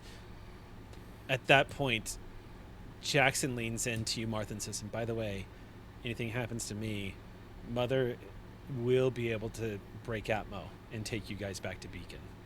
So keep that in mind." She's not going to be able to bail you out of any issues if you run into anybody else out there, but she can get you from point A to point B. Here, Isaac's been doing some reading. Yeah. Let Mother do it. Okay. Isaac's good, but let's wait before I pick Isaac up my starts tools. I'm just saying, breaking Atmo is not a driver's ed. Neither is Just telling intern you the ammo, truth. Apparently, This is what All I right. do. You guys are good at Comtech and medicine. I'm good at flying, and I'm telling you right now, let Mom do it. Let Mom do it. Mom, do it. All right. Mom. Yeah, I'll see you all in a bit then. Good luck at the mine. Okay. Stay safe, everyone. With that, the crew of the Ilios splits. We will be back in 10 minutes to find out how this resolves. Don't go anywhere.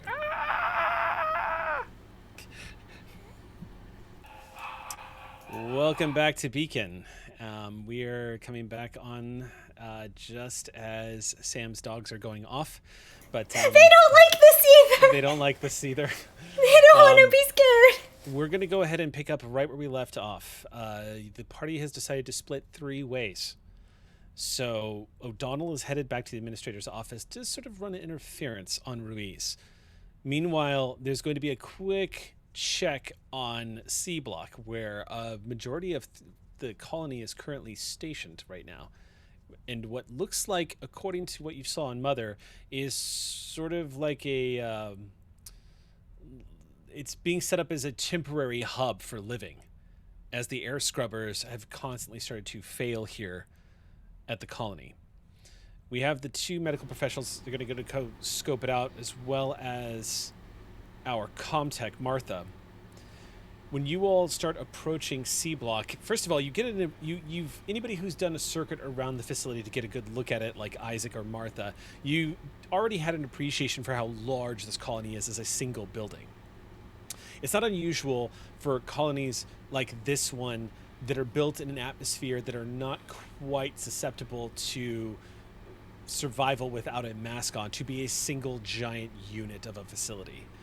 As colonies grow, they kind of branch out from the main hub, and that was clearly what the intention was when this place was made, judging by all the corridors that you walk past that look like they are designed to be modulated into exterior living spaces.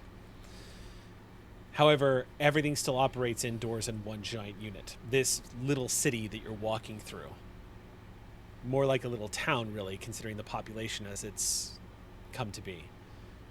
C Block is a good 10-minute walk across the facility, through corridors that are vaguely well lit, and through some curious looks from colony staff as they walk past, but nobody interferes and nobody stops you guys. You get a couple of nods. You definitely get a sense of some of the colony people of the colony that you pass by that this place is indeed, like, the staff looks like they are really run ragged. You already know that they're rationing how much reclamated water that they are reusing over and over here. The processing plant that is claiming a lot of the rainwater that the storms are bringing in is also not working at peak efficiency right now. So everyone's rationed. So it's not unusual to come across somebody who has not bathed in a couple of days. When you reach C Block, the doors are open. And they close just as you're approaching, and then open again. And then close again. You're getting a couple of snapshots of what's going on inside C Block. First of all, the place is cavernous. It looks like the inside of like a Costco warehouse, except for it's mostly empty. But it is huge. Easily able to accommodate 300 people. This is the place where ore was meant to be stored during the mining operations. It is shockingly empty. You don't see any big containers or crates of ore currently inside this block. It looks like a large majority of the space has been completely carved out for people to set up makeshift like curtains and living spaces for themselves. But you can hear the crowds the moment you walk in. It's like walking into a convention center, like a small con. You can hear like voices and echoes of people having conversations, a kid like crying somewhere in the distance, a couple of laughs, that kind of thing. But it is pretty active when you walk in. You get a lot of looks as soon as you enter this place. Not typical that they see people that aren't obviously a part of the colony, but the moment the crew walks into this space, you can see what looks like an overtaxed, underutilized colony that is basically not able to support as many people as there are. There is a station where ration packs are being distributed. You see what looks like kind of this big, strong guy kind of looking dude who is dressed up in like the overalls and has the station logo on him, and he's handing out packs, scolding somebody who's coming back for their second pack, letting him know there are people that are starving right now and he needs to go to the end of the line. You're hearing this sort of friction. You're getting a feel. Each of you is getting a feel for the station, the situation of the colony. But also what happens is you all start getting followed. There is a crowd of people that take a keen interest in all of you as you enter in here. So you can see some desperation in the eyes of a lot of the workers. So, if you want to get a sense of where we're at, go ahead and make me, I would say make observation checks.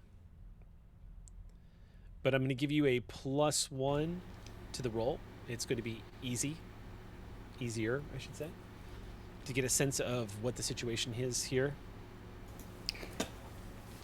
May I pitch you a heavy machinery check if I'm just looking at the engineering aspects of the situation, like the door and so on?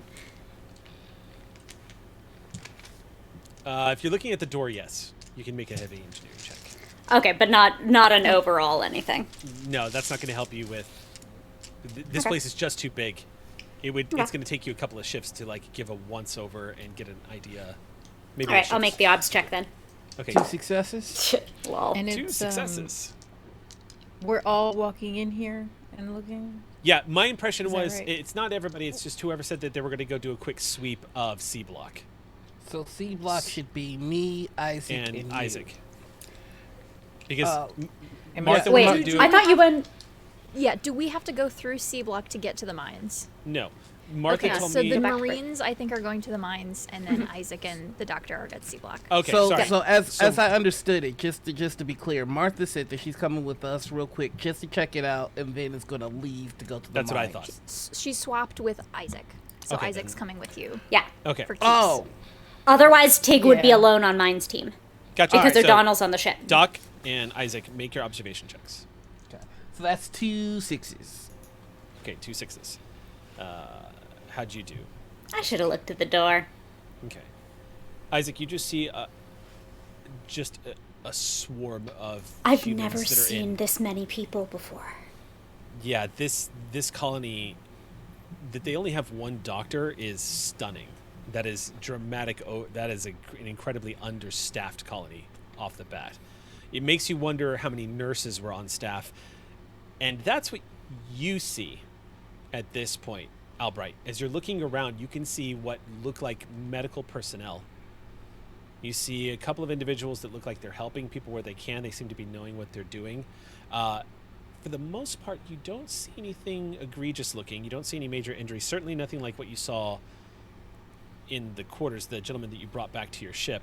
But you do see malnourishment. You do see a couple of like splints on people's fingers. You see cuts. People have got casts on. Mostly what you see though is people roughing it. There are some people that look like they probably could use some fluids. Gotcha. And the ones following us in particular. You are people who can help, who have entered into essentially a convention center full of people who are desperate for help. So the people who are following you they're getting to that, they're more and more tack on the deeper into C block you go. So it's getting to the point where you're starting to get approached and maybe a little swarmed as some of the colonists are like, can you please, can you come help my husband, please? He's not doing well. If I could, I would like to use my calming presence. Okay. Make your roll. I'm going to set a higher difficulty for this at 2 successes. Gotcha. So that This is going to be actually. Hold on. I actually have a roll for this. This is going to be a manipulation check. If when you want to manipulate a whole group, you usually address the group's leader or spokesperson. Okay, so yeah, modify that. It's actually not. It's so at a +2 difficulty that that actually translates to you. In this case, you're going to -2 dice from your pool. Okay. Oh boy. So that's only going to be 3 dice. There's no way that's true. I have 0 in manipulation. But what's your empathy? What's your empathy roll? 5. Oh, so- I'm sorry. You should be making an empathy check, not a manipulation check. Manipulation is if you are trying to literally manipulate somebody. You were using that was my bad. I mean, should I be think making it's still. I empathy think here. it still is, but you still would add your empathy to it. Manipulation's the skill, empathy's Empathy's the attribute. attribute. Oh, I Remember, Thistle right. was always rolling manipulation? That's right. Thistle was always rolling manipulation. And then, Yep. That's does right. your calming presence give you a bonus? No. What is it? People find themselves relaxing around you. Once per turn, you may reduce the stress level of another character within short Oh, range okay, by it's a stress 1. reduction. Okay, because I thought it was like, I thought it was like a +2 dice thing. I was like, okay, there's no way you're only rolling 3. Nope. Well- he's got So- 3 command but 0 manipulation because the doc don't lie. So here's how I'm gonna treat this. You're gonna roll off against this lead colonist who is basically pleading for help. You're basically focusing in on her. Okay. So I'm gonna roll against that, but you can use your calming presence on her, and she will lose the stress. All right. So am I rolling 3 or 5? You're rolling 3 Okay, because cool. you're getting the -2. Yeah, Yep, let's do it. but you're rolling against her. You can always push the roll. I really kind of don't need to. 1 second. If you Okay. can see that, those 2 are 6s. Okay. All right. So you are impressed, Isaac, as this woman and about maybe 20 people behind her are starting to like crowd around, which is getting more people wondering what's going on over there, and people are starting to flood in. You can already start seeing the situation maybe get a little out of control here, and the doctor starts calming everybody down, and you watch him directly address her. What do you say to her, Doc? Say, well, hello, ma'am. No need to follow behind. You can say hello. My name is Reg. My patients call me Doc, and my friends call me Reg, and my crew calls me Captain. How can I help you? You are impressed by the way which he engages them. These humans were on the verge of an animalistic desperation, and he immediately appeals to their higher minds, and she begins to calm. You see she starts listening, and one by one, people start saying what the situation is like here. Yeah, He's just there's go ahead. I'm sorry. you basically learn there's about 300 people here, and they are all in need of mostly what it sounds to you like, Doc. Thankfully, it doesn't sound like it's... You learn that there are 2 nurses on staff right now that have been working through here and who have been completely overtaxed. They were trying to get their doctor, Catlow, to be relieved, so he did not, because he's practically had no sleep. So they have been pulling double shifts, basically, to help folks. But what you get is what everyone really needs is to get out of this room, and they need the air scrubbers in the facility need to be repaired and replaced immediately. And you also get that what really needs to happen is everyone needs they have been living off of ration packs, which is not standard for a colony. The freeze packs that colonists eat, they're better nutritional value, they're more filling. Everyone here has been roughing it for months. So what you get is a general air of exhaustion, stress, anxiety, fear, need for R&R, and it is starting to tip towards that point where hygiene is slowly becoming an issue. Yeah, he's just going to quickly explain to them.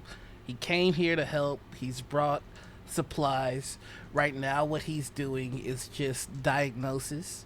So he's going to be walking around a bit. So, Don't worry, I'm gonna get to you. Your doctor's currently getting some rest so he can come back and fit fighting shape. And I also have one of the best medical professionals that I could find with me as well, and an engineer that's gonna help with the air scrubbing. So right now, give me just a little bit of patience, and we'll have this place turned around in no time. That is met with a lot of relief and some clapping. You hear people gasping and thank you. You hear multiple colonists coming to you. Oh man, I can't tell you how good it is to hear that. What we doing ain't nothing special. This is what you owed, and we gonna do it right for you because you deserve as much. Just give me a little bit of time. Okay. What are you doing, Isaac? I was so excited. I realized that I don't know what a bishop unit looks like. I think I've heard people talk about these air scrubbers. It's very clear to me that from an engineering perspective, that's the thing that I need to be doing first and foremost. It lets them get out of here and for more than 2 hours at a time. Bunch of good reasons. So, okay. That was how he did it.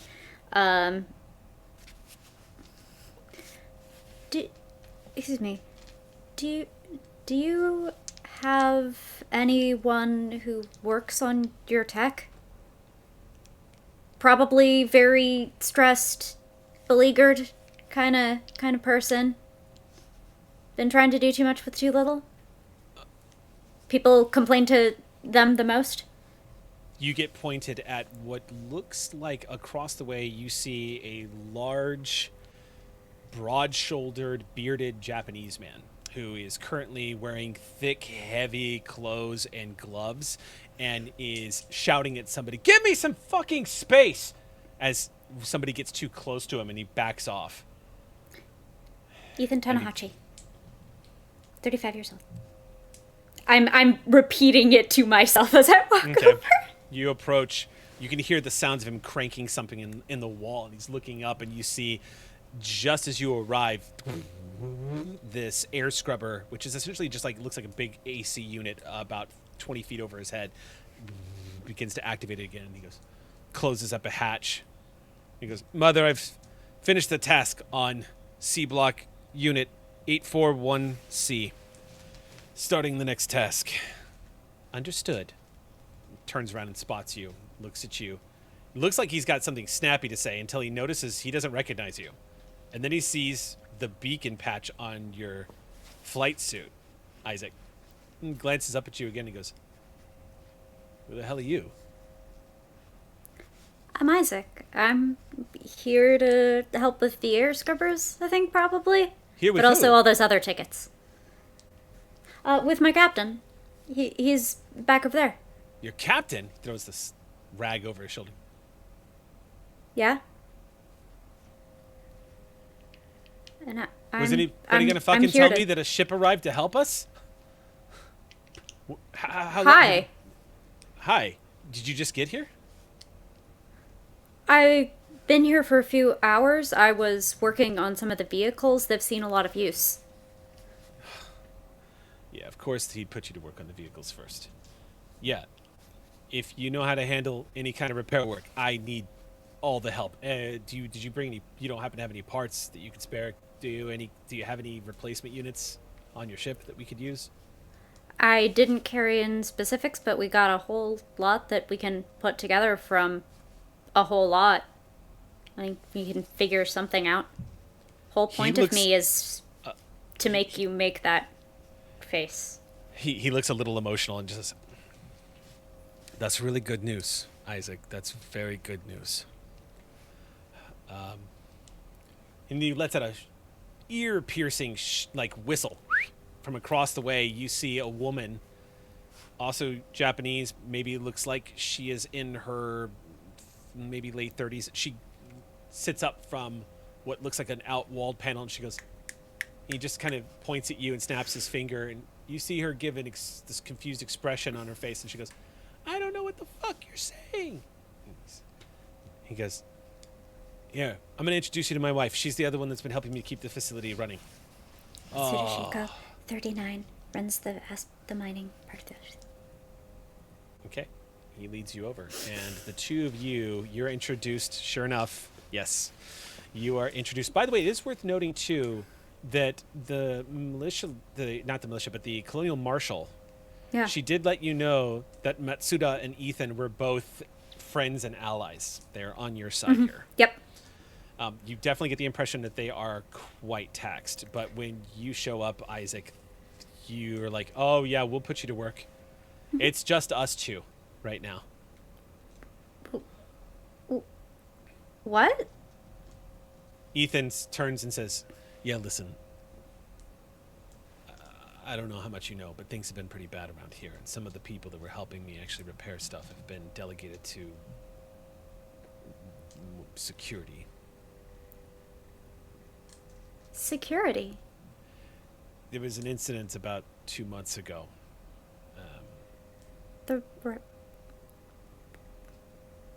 Yeah. What? Know about this? You look like you know about this. No. Okay. Well, anyway, there was an incident a couple of months ago where there was some people who were pretty upset, and they rallied a lot of people to their side who were also upset, and there was a thing that happened, and now we've got security. Honestly, if we didn't, I don't know if this whole place wouldn't just completely fall apart. People are on the edge right now.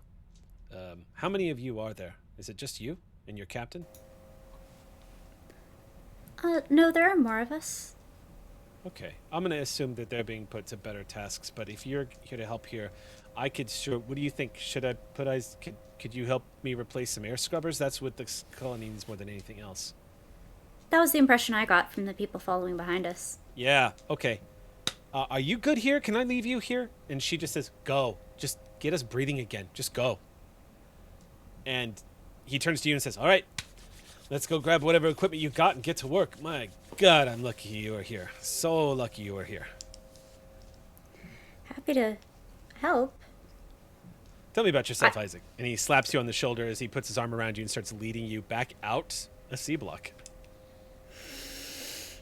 Oh, that's just sort of the getting swept away in the tide of it. And they'll talk about their time on Beacon Station.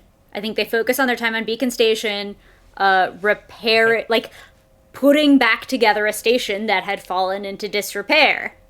Okay. Trying to put him at ease. They do not have nearly the nice pool of the doctor to do such a thing, but they're really like he did so beautifully. That's how you do it. All right. While this is all happening, we cut to the interior, the very bouncy, loud interior of one of the tractors. We could say you took Bertha if you want. Either one, really. They're the same model. But out of curiosity, real quick, do either one of you have piloting? No.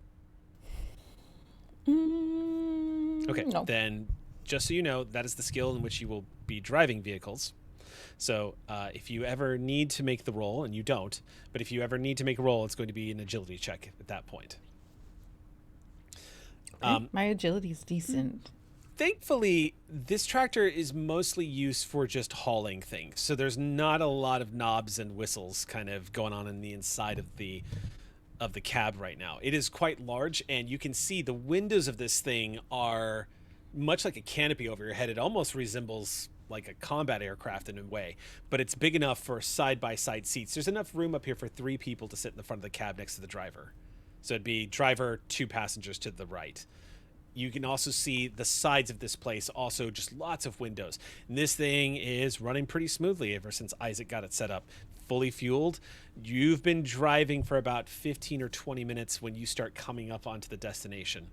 The mine is at the base of not a mountain, but a rocky outcropping. And as you're approaching the mine, you can already see that it has all of the telltale signs of what looks like a spooky abandoned industrial complex on a distant planet on the far frontiers of a dark universe.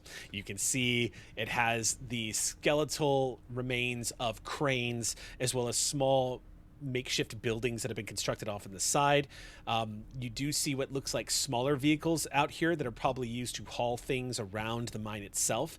But the mine doesn't look like it's built into the side of a mountain. Indeed, it looks like it was an excavation turned mine. It looks like it's a large, wide open space that it kind of looks like the digging began along a rock face and then eventually ended up going deep underground. As y'all are approaching it, again, keep in mind, the light out here is low. So the front headlights of the tractor is on as y'all are just rumbling through the dust.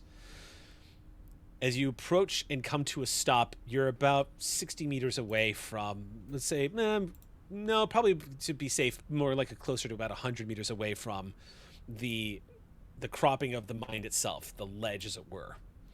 You can see there are indeed what looks like lots of signs of use. The mine, it looks like people just dropped what they were doing and left. The buildings that you all see, most of them are exposed and outdoors, like they don't have a closing area, but you do see what looks like a small commissary or like a place for people to eat, like maybe a cafeteria and a place for people to buy stuff here on their company credits. Or the company dollars actually say. And you see there's a couple of office buildings that are all one story, real small stuff, like maybe 3-roomed office building off on the side, a small little hub to keep track of things, medical stations, and it's all against the backdrop of a never-ending setting sun, casting a strange glow over this entire place. And the tractor comes to a stop.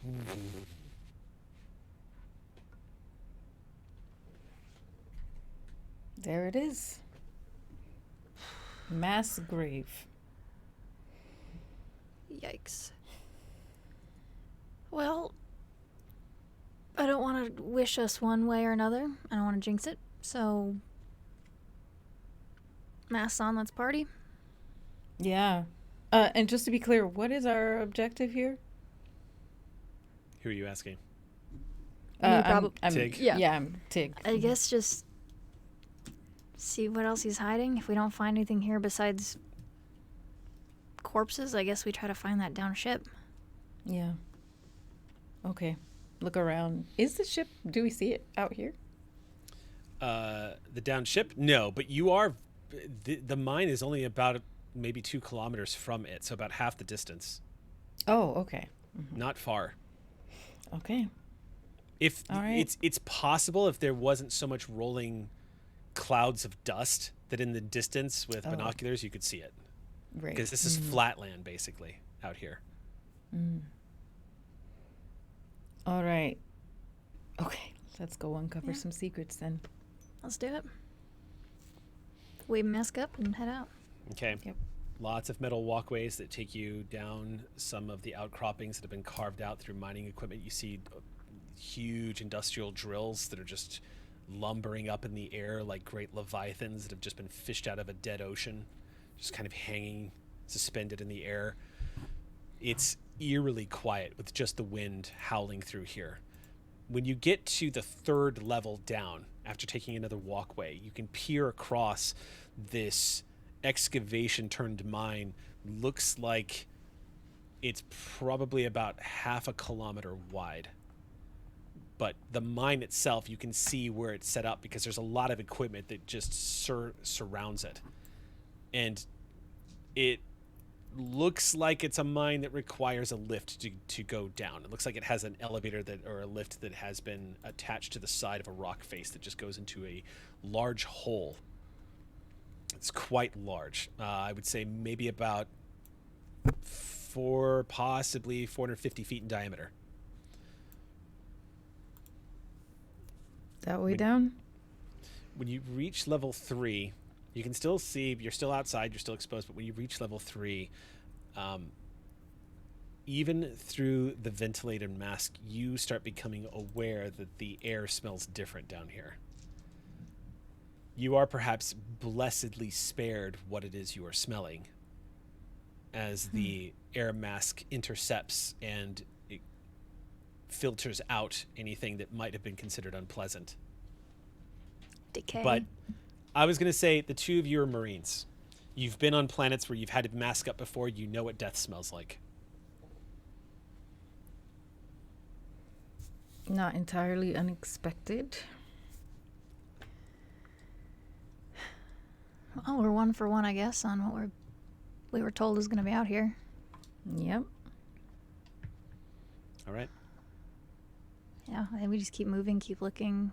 What You do we see? reach- What can we find? Anything? I think looking for anything unexpected, like what we were told is out here. Obviously, corpses and You a hear mine, but the occasional like squeaking sound of something metal that's being caught in the wind.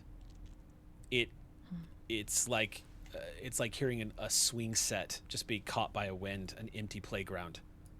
As you move closer and closer to the lip of this mine, you can glance down into just an abyss of darkness. You just see it go straight down into the dark.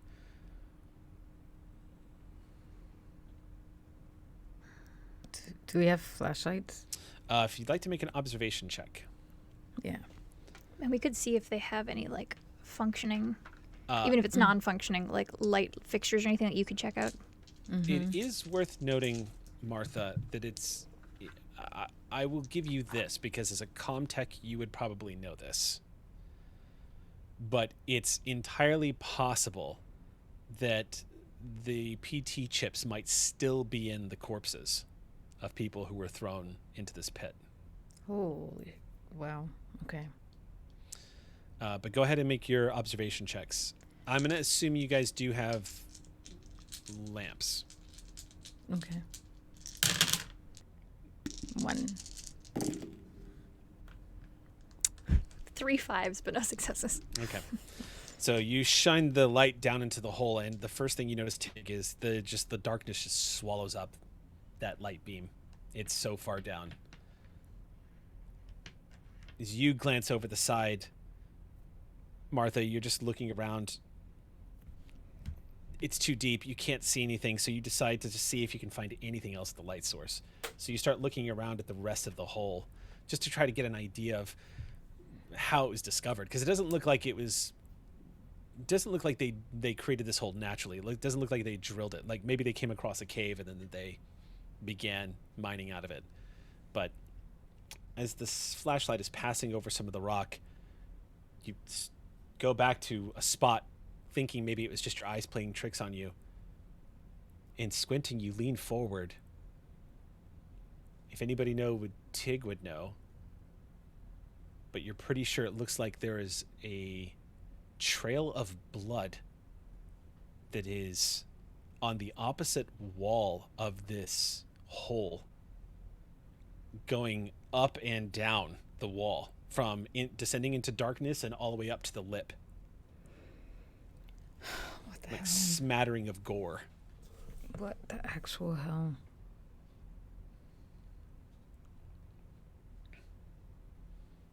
And about that point is when you see what Martha is reacting to, Tig. And without having to make a medical aid check, you know blood when you see it. Oh shit! It looks like... I would say this would probably be relevant to investigations. So I would say... Yeah, I want to look at those splatter patterns. I want to know what direction that blood is going. This would be an instance. So it's important not to have you, again, I want to, and this is for anybody who decides to run Alien on their own. It's important to remember it's not always good to have players roll too often. And in this case, I think it's safe to assume that you are enough of a medical professional to start putting some pieces together. But what you see along that wall is you're kind of chilled by the implication, Tig, because you see blackened marks that have dried there, and you see red splotches just kind of going up the side, indicating to you that there is a mixture of old and new blood. How red and shiny is that red? Not very. Okay. So, What comes up must come down. I'm guessing that's where our pit is. Is there like ladders, stairs down into this area, or is it just like there's just a pit? And the So blood the pit, the blood you've spotted is on the opposite side of the pit from where you are standing right now. Yeah. And it is on the wall going all the way up to the lip on your level. About 50 or so feet to your right is the lift that takes you down into the mine.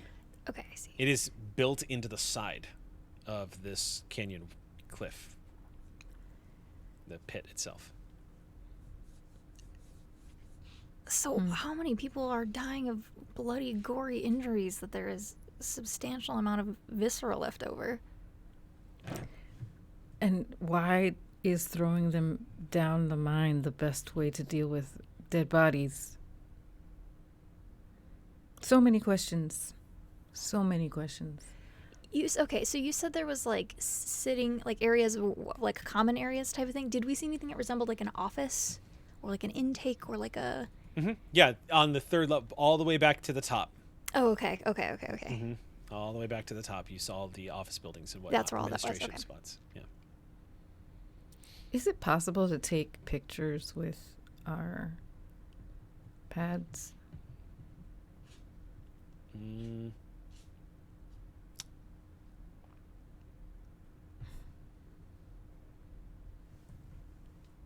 Not really, no. Okay. Not really. In that case, can I record something? I'll let you do like a voice recording. Yeah. I want a record of this. Okay. Uh, Basically describing what you're seeing. Yeah. Okay. Yeah. So I'm going to whip out my pad and start recording and say, this is Corporal Martha Marrero with Beacon. We are in the mine at Paxton's Reach investigating, and we are on a lower level and seeing a blood trail that leads down into a pit of some kind. And then I'll pause the recording. Okay. And I look at Tig and I say, I don't know, I feel like we need a record of this or something. I'm down. I'll co-sign that. A record. Do we want down? Not really, but I guess let's go. All right, we're gonna. Okay, the lift down. Is that where we're seeing the blood splatters, or is that like? Is it a separate area? No, the blood splatters is about, from where you're standing right now, the blood splatters is about 200 feet away from you, but it's easy. If you wanted to go over to it, you could just literally walk the lip of the place and just approach it over there. Yeah, I want to walk over there before we go to the lift. Okay. So you stroll across, walk over to about the area. When you get over there, if you would please make an observation check for me. And I'm just following behind Tig and watching her back. Okay. 1-6. All right, Tig, you get over there and look around, and again, you're not sure how far down this mine goes. It's been out of operation for a while, so there's a safe bet that any light that is going to be available to you is only going to be found on whatever it is you're bringing with you. Mm-hmm. This mine could be 2 miles deep for all you know, or 2 kilometers deep, as it were. So you move over to the side to try to get an idea of where this blood's origin is, and you are pretty sure you see signs of someone pulled themselves out, judging from the fact that it looks like there's clear tracks leading away from the pit, and it looks like a couple of darkened splots of blood that have caked into the dust near the lip. Yeah, that's why I want to know the direction of that blood. Okay. Okay, so we're on this like lip, like it looks like something came out. Do I get a sense for direction? Yeah, it looks like, you just, Martha, you're not sure what Tig's looking at, but you see her react as she squats down low, and you're not sure what the big deal is until it starts to click. You being a Marine as well, you start to realize what she's looking at looks like the telltale signs of tracks. It looks like a human or a humanoid, maybe like a large person, probably crawled out, which would make sense if people are down here. And at the same time, both of you just direct your flashlights in the direction of these tracks, and they lead straight towards the walkways going up where you guys all just came down. They just kind of wind around, and they start to lose consistency as you reach that point. But it looks like they are walking away. They've moved away. But as you guys follow them a little bit, you can see more and more little black splotches of dried blood that is caked into the dust here. It's thick. Can I gauge the age of the blood? Yeah. It has to be older than a couple of days. Okay, that's But okay. But it doesn't feel like it feels like within the last 2 weeks versus a few months ago kind of a thing, maybe. Hard to say. Okay. It's blackened. Okay. That's all you've got, and Cool. that it doesn't take blood long to do that. Maybe 20 to 30 minutes just exposed to the air, if that long. Okay. Were there footprints that I was looking at? Is that what you're saying, or is it more just I was just following blood splatter? It looks like you were following blood splatter. Okay. But there were footprints. Yes, it looks like something shuffled through here. Do I get just movement through locomotion through, or do I get boot prints? No. Just not enough. Something moved through here. Something, okay. but clear 1 step, 2 step, 1 step, 2 step Okay. that you can see. Probably about your height. Okay. Is what you're guessing. You and Martha's height. But then you and Martha are actually pretty tall, so. So maybe a minor, maybe somebody. It's hard to say. Yeah. Well, that's concerning on several levels. So many levels of concern. Now I gotta know how deep this pit is. Who crawled out of this pit And how? with that much blood loss? Okay, Tig's walking towards the lift. So you walk in the And opposite why- direction the tracks are leading. You want to head back to the lift. Well, if the tracks you said the tracks peter out. They go up. They head towards the walkways where there's a metal grating and whatnot. Basically, the direction y'all came from. Okay, I So- misunderstood. Do we want to follow the tracks then? It's up to y'all. Sorry, I'm talking to Martha. Oh yeah. Yeah, let's follow the tracks Okay. before we go Yeah. down further. Okay. I misunderstood. I thought Okay. we ran out of tracks. Okay, so y'all are going to attempt to follow the tracks. In which case, with that, I would say I would call for one more observation check, and I would give you a bonus dice, but I would also. No, I'm going to say this is just a flat roll, because you would get a bonus dice from Martha helping you, but you're going to lose that bonus die because the terrain changes and the light out here is terrible. So make a check. See if you can follow these tracks. 1 success. 1 success. It's not easy, Tig. It's not easy, but when you get to the second level, you see these tracks veer off from the walkways, and one of them heads towards one of the walls, looks like, where they kind of come to a stop. And just on instinct, you start moving the flashlight around where you're walking to see, and you see a couple more little splatters of blood. Like maybe they backtracked, but you move up to the next level and you find more tracks. And you get up to the top level where you see the tracks have abruptly started next to one of the walkways and begin to. It's clear that the wind has been through here recently, so they're super hard to catch, but you see them moving off away from the mine. And you and Martha, as you are following this, come to a stop, and you angle your flashlights forward, and both of you realize in the silence as the wind is moving around you and your flashlights disappearing into the dust that's swooping past you, dead ahead 2 kilometers. They walked The back crashed to base. UPP ship. Back to the, yeah. They, okay. Okay. What is going on? Was our patient not a minor? Oh my God, I was wondering if it was the patient who crawled up there and then was shot for trying to run away, or was shot and then thrown into the pit. I think we gotta get to that ship. This is really bad. Yeah. Okay, the 2 of you scramble back towards the tractor. Doors closed. It pressurizes on the inside. You guys finally get some relief and pull your mask off as life support kicks in, and the 2 of you immediately start driving into the direction of the ship. Back at Paxton's Reach, you are installing the first of what will be many air scrubbers. Isaac, here's what you've learned in the few minutes, or I should say in the past hour you've been working on these.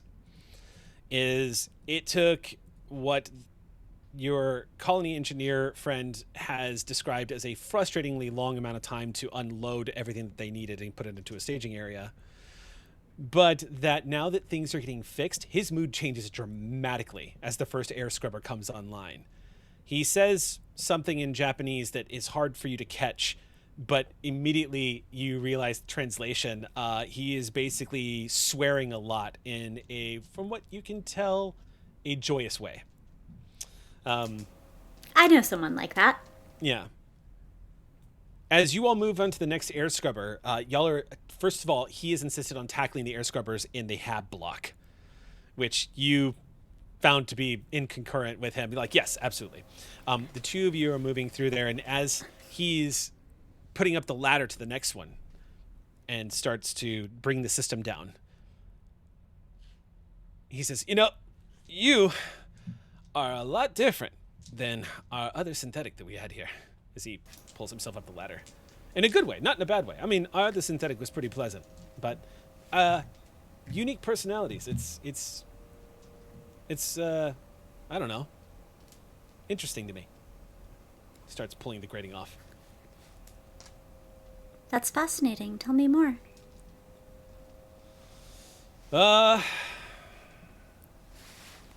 He was great. Was? Well, I mean, he's not working now. Don't fully understand what happened, but the administrator won't let us near him. Where is he?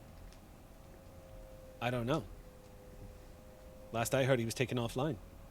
Which, by the way, just seems very wrong, because if I had to guess, Bishop probably was not going to consent to that. He was a hard worker, and he knew we needed his help. But maybe there was some kind of diagnostic to be. I know that sometimes synthetic needs to be maintenance from time to time, just like humans. So I think maybe they were going to do that and just never got back to it. I don't know. It's just I could imagine it'd be very helpful. Especially in a caustic environment like this. He nods and says, yeah, tell me about it. Bishop was my number 1 helper around here.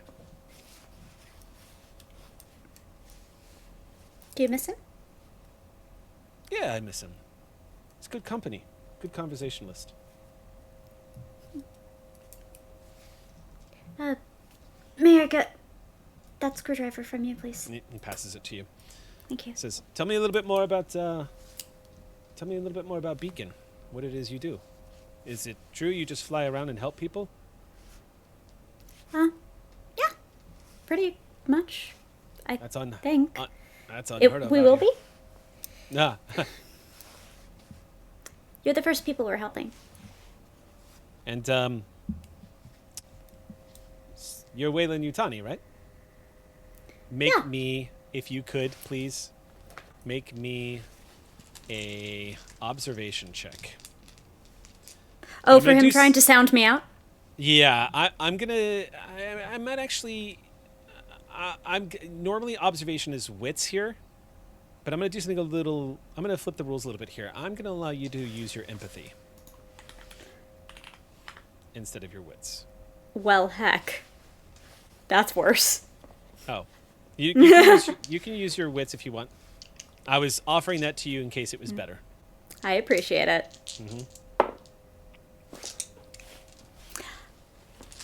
No. Okay. Yeah, Isaac. You just go along with the plan. He goes, great. Yeah, no, Wayland Yutani's great. He says in a flat tone as he continues to maintenance. I have no idea. Okay.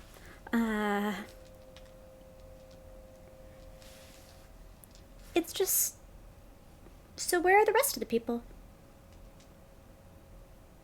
You see him slow down for a moment. And he's shakes his head and he goes, it's been real tough here, Isaac. People have gotten sick, people have gotten injured. Some people got violent. You mentioned. It's been a slow... I can't begin to tell you how much it means to us that you're here, and I'm just really impressed with your doctor friend in there, because I would have thought people would have rioted the moment they saw people arriving, wanting to get off world as quickly as possible. This isn't what we thought it was going to be. You know, frontier war, we prayed that that wasn't going to touch us, and then the colony wars happened. We got raided twice. You know, I used to think... I used to be so grateful that they didn't come here shooting people up, you know? Because you hear stories across the frontier of people coming in during the raids of the colony wars, you know? Colony just killing another colony for what they've got once the supplies stopped coming.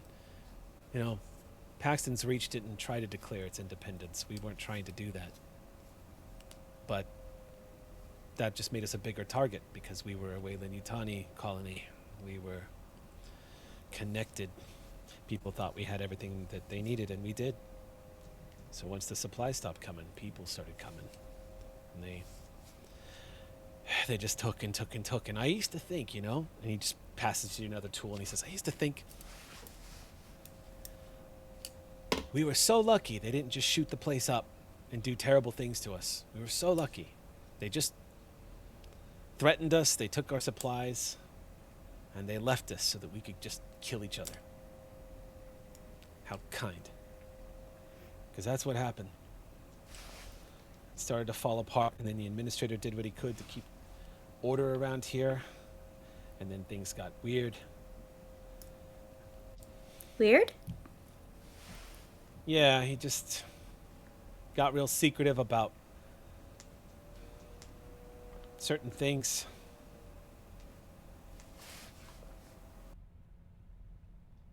You know. Even from you? I mean, don't you need to know how the colony works? Make a manipulation check. Okay.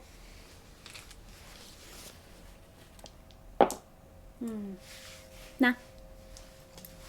He just says, forget about it.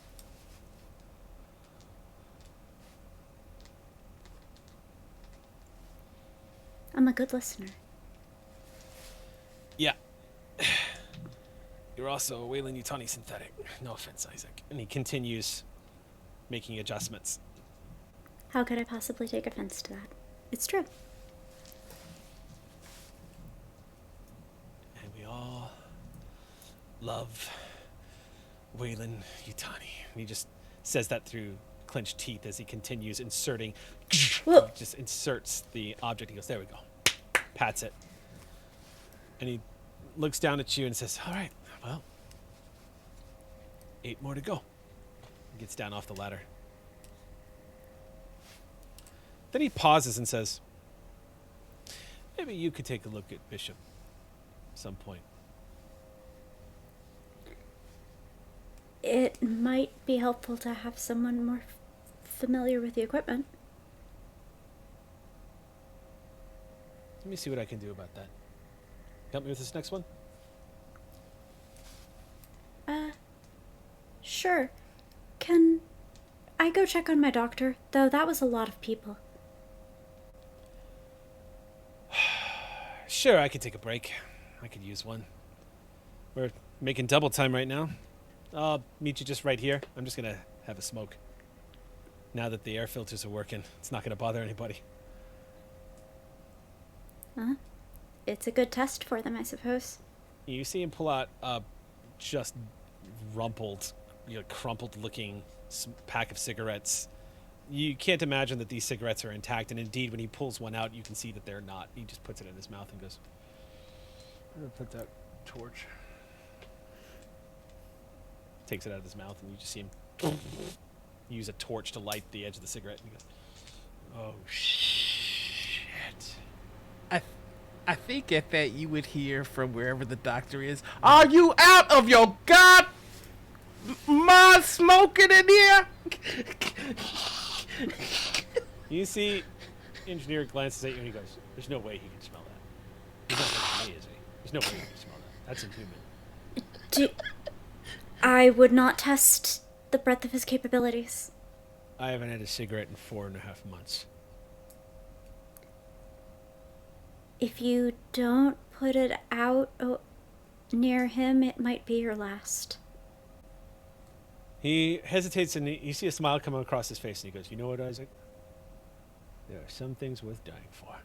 As he tucks away his cigarettes and just takes a long drag off the cigarette and just exhales and goes, like that. That's worth dying for. Let me know what you'd like me to tell your wife. Tell her when she's got a break, she can finish the pack for me. She's earned it. Smoking, by the way, does relieve 1 point of stress. It does not, however, do good things for your health in the long term. But welcome to corporate life on the frontier. Doc, Yeah. you are currently squatting in front of a young boy named Oz Khatri. Okay. He's a young Indian boy, about 14 years old. He is an orphan. Apparently both of his parents died in the mine. And because there is no next of kin, he has nowhere to go. He's been allowed to stay here on the colony. And the colony has kind of just adopted him. Everyone kind of takes care of him. Because his parents were... This is what you've learned. His parents were like everyone's friend. You're currently putting a wrap around an ankle that has been sprained in the past just couple of days. He has been trying to be useful, he's told you. But what you're getting the impression from Ewan is that he doesn't talk very much if he doesn't have to. He's just sitting there watching you put the cool wrap around his ankle again and again. If Doc sees this kid doesn't talk, he would just, well, what I'm doing right now is I'm wrapping your leg a bit, get your muscles to relax a little bit. Your muscles are ready to pounce, got you hurting. So we just gonna convince them to relax a little bit. You know, I wasn't originally gonna be a doctor. I was gonna be a baseball player. And he's just gonna take the kid through the story. Okay. Again, to try and open them up. Yeah. What would you... Yeah, if you went... this would be a... you can actually pull a point of stress off of him just by chatting with him. Yeah. Okay. He listens with rapt attention. Doc, without even having to roll empathy, you can tell that this kid is scared. He looks like he's frightened. He looks like he's been frightened for a long time. Big brown eyes just stare out from underneath a bush of hair that kind of cascades down around his thick eyebrows. And he's just holding himself while he listens to you and occasionally glancing down at his foot to make sure you're not taking it with you or something. But as you continue to tell the story, he kind of relaxes a little bit. But the anxiety never goes away as he's listening to you talk. And finally, some words squeak out of his mouth. Mm-hmm. And he just says, I'm not going to die, am I? No, I'm not gonna let you. In fact, I aim to make it so nobody here does. I'm gonna do my very best. But what got you worrying about that, son? Make an observation check. Okay, observation 3. With Gain +1 4. because you're right in his face. So gain an additional die. That's 1, 2, and 3. Okay. His eye. Okay, with 3 on an observation check means you can stunt. So, so the first thing you notice is his eyes immediately dart over to one of the self-appointed security people on the far end of the room, who's just calmly looking around and occasionally glancing in your direction. What would you like to use the stunts for? You can ask 2 questions. Is there more than one? Is it coming towards me, or how do I? You can ask anything if you want All to. right. Yeah. Well, first thing Doc is gonna do is he's gonna say, you know, me and my boy, we would have this game where I'd ask a question, and he'd tap me once for no, and twice for yes. It's a way for us to get around me giving him extra cookies when Mama said he can't have no more. So, I'm gonna ask you questions. You're gonna give me 1 tap for no, and 2 taps for yes, okay? He nods slowly. Is this tying into your stunts for observation? Mm-hmm. This is Okay. this is just how he's theming it. So his first question is, are you afraid of that man over there? It's 2 taps for no. It's 1 tap for no, 2 taps for yes. And he taps yes. Has that man hurt you? He taps no. And my last question is, has that man hurt people that ain't deserve? Has that man hurt people that ain't deserve it? He taps no. Those don't technically count for observation, though. You've questioned the boy, and you've managed to warm him up to you, but what would you like to observe? I You can would ask like 2 to questions. observe if anybody. Oh, okay, so everybody here is scared. Does it seem like the fear is coming from the same direction? Does it seem like everybody's scared of the same thing? In other words, you're trying to get a sense if everyone's just scared of the guards, Right. right? Mhm. No. You don't get the sense that everyone is terrified of the guards. You definitely get a sense that everyone is uneasy about them. But you are getting a sense that this place is generally scared, and it doesn't feel like it's just the conditions. Is there any sort of I guess my next question is anybody trying to tell me something that I'm missing? Not that you can tell. Well, the young boy looks like he wants to say something. Ewan looks like he wants to say something. You ever been on a spaceship?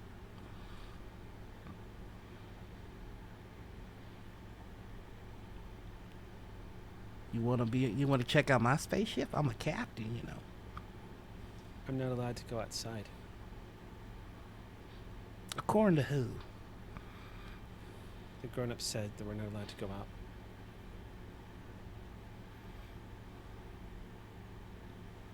Alright.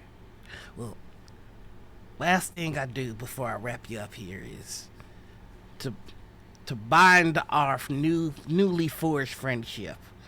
I'm gonna whisper a secret to you, and you gonna whisper a secret to me, okay? Okay. Alright, here's my secret. The most embarrassing moment of my life was when I watched a scary movie with my son, and my son had to comfort me because I was scared, and he was always so much braver than me. You see a little smile come to his face. And then you see he looks frightened again. And he glances over at the guard who's just watching everyone. And he leans in kind of close and he just says, "The pale man is outside."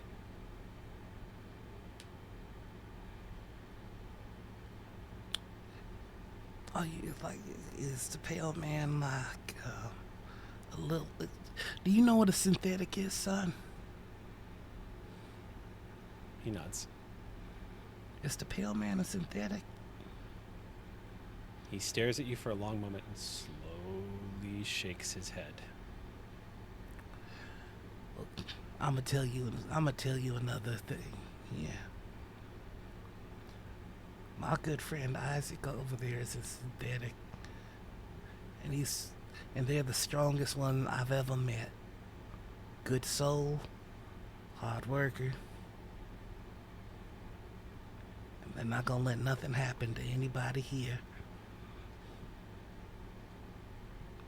Now you go on ahead, run along, and you know what?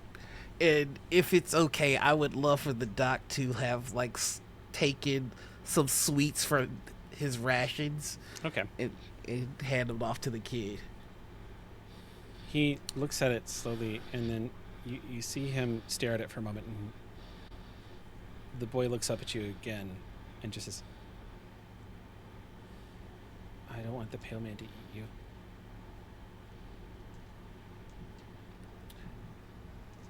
Well, I taste awful.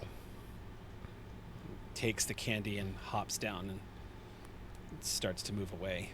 And as he edges himself through the crowd, you watch him go. So a few of the people, the colonists, see him moving, and you see a few of them checking in on him and commenting on how well he's moving now. I'm just gonna look at the group as they're kind of seeing them, and I'm just gonna go first The of many.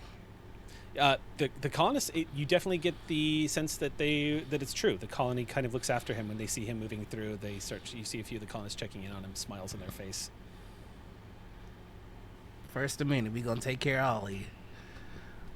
Well, right now, I need to have a word with my good friend Isaac. I will be back for all of you, I promise. And I'm Everyone gonna bore just you all patient. to death with stories. Okay.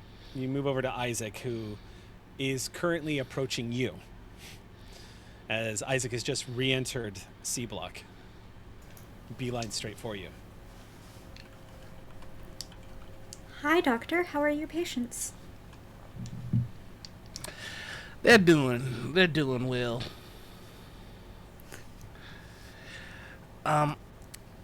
Isaac, Doc is gonna lean in close. The boy tells me there's a pale man outside. I'm thinking it might be in synthetic. He might have another one of those working Joe type situations, so I just need you to be on your guard. That's the funny thing.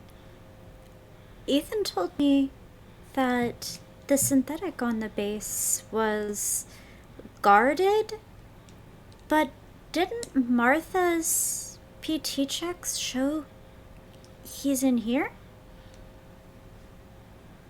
Well, that is awfully unsettling if true.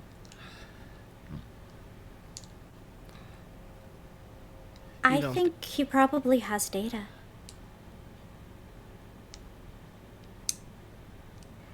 Well, one way or another, we are going to have to account for this pale man.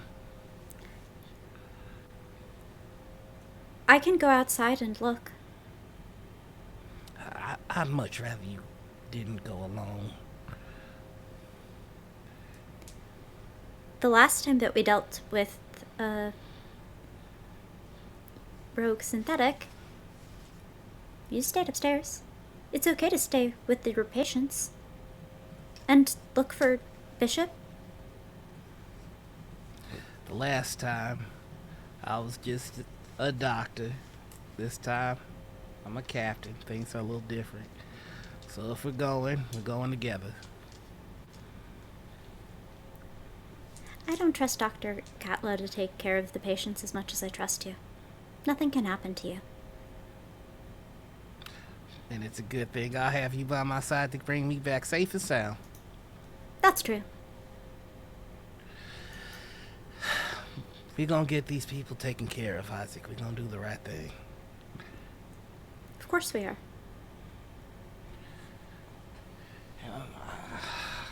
It just has to start with this Pale Man. I really wish that kid didn't give him such a creepy name. I'm not scared of nothing. It's a little bit more daunting with a name like that. Why couldn't his name just be like Fred or something? Can we call him Fred? From what I've read so far, pale men are the cause of much disconcerting event. He also said that the Pale Man was outside.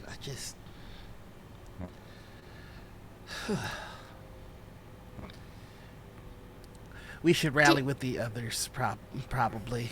We should see what's going down in the mines. They've been gone too long. We'll see if we can check in, but in this storm, we might not be able to. You're right. And that is going to take us to Martha and Tig exiting the tractor, slamming the doors closed as the two of you round the front, adjusting your masks, your lamps on again. About 100 feet in front of you is a 44-meter long crashed UPP troop transport that is half buried in the sand. You can tell from the way the dust and sand have accumulated over this thing, it has been out here for a while. This is not a recent crash. You can see debris has scattered on some of the uneven terrain of rocks that are nearby. You can see pieces kind of scattered all about. What's clear to you, though, as you all show up, is there's no real way to tell if anyone has been out here before. But your instinct, judging by the condition of the crash, the fact that it's just hanging open with wiring sticking out, is that you all might actually be the first people to come out here. Looking around, you don't see any signs of tracks, but then again, the storms have been blowing through here, so it's hard to tell. But it's been out here for a while, and it just looks largely undisturbed from what you can tell. First of all, you can see inside. This thing is about, as I said, it's about 44 meters long. You can see it had two great wings that branched off the side of it. Both wings have been sheared off, and you can see about about 100 meters away from the site, you can see what looks like one of these wings jutting up out of the ground, like it was torn free when it was crashing and just slammed into the earth and just stayed there, like somebody throwing a knife right into the soil. By the way it's landed, it did land on its belly, so immediately it gives you the instinct that it was a controlled crash or somebody was trying to steer it down. You don't see any blackened signs of fire, which tells you that this is an older wreck, like it's been out here for longer than a couple of weeks. And that's as much as you can glean from where you are. But sure enough, on the hull of the ship, on the outside, you can see the symbols, the colors, and the red star of the UPP on the side, and it does have the ship name written on the side is the SSV Novik. Does that ring any bells to either of us? No. Okay. Neither one. It could just be. It does confirm what Martha saw in the in the mother file, but yeah. What do you do? We're already here. You want to check it out? I think we have to. Start walking. Okay. As we walk over, I think Martha, Tig, you might notice Martha is like, she's keeping her cool, but I think as a fellow Marine, you could probably tell like she's spinning out, like trying to. So she's just kind of saying, I mean, what if Ruiz is actually UPP and has been impersonating Ruiz and it's not really Ruiz? Like from that the could be a beginning? thing.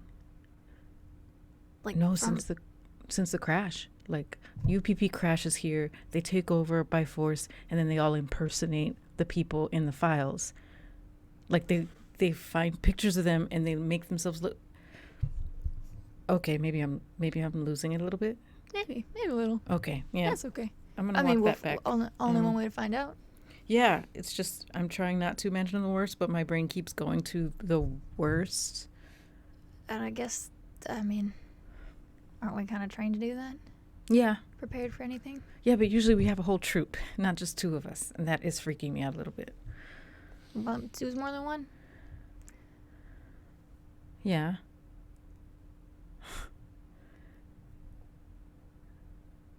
You approach the downed vessel. As The two as of- we're walking Yeah. up though, like as we start to get close, I think we kind of have like a lull for a second, and Tig just goes, "I've got your back. If you've got mine." I've got your back, and I also have this. And she holds up the pulse rifle. Take the safety And off the pulse and rifle. the rifle has both of ours, so Yep. I'm holding it in. Yeah, I'm getting it. Yeah. All right. we're gonna be okay, probably. The two of you have seen these ships numerous times. You've served in the Frontier War. These ships focus. These are kind of the UPP version of the Colonial Marines drop ships. And these are what they use to get around or evacuate or to transport fire teams to combat. When you edge around the side of the ship, you can see a large portion of it's been sheared completely off, but the ship itself looks like the interior is completely intact. It doesn't look like it's missing anything. It just looks like the hull has been ripped, torn completely free from the side of it.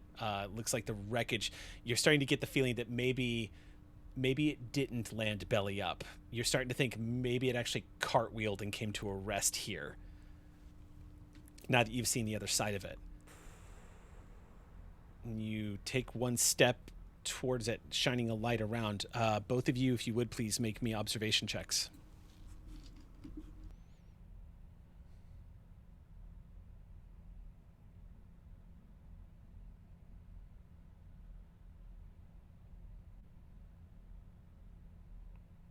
You remember, you can push your rolls. You do not have to settle for 0 if you don't want.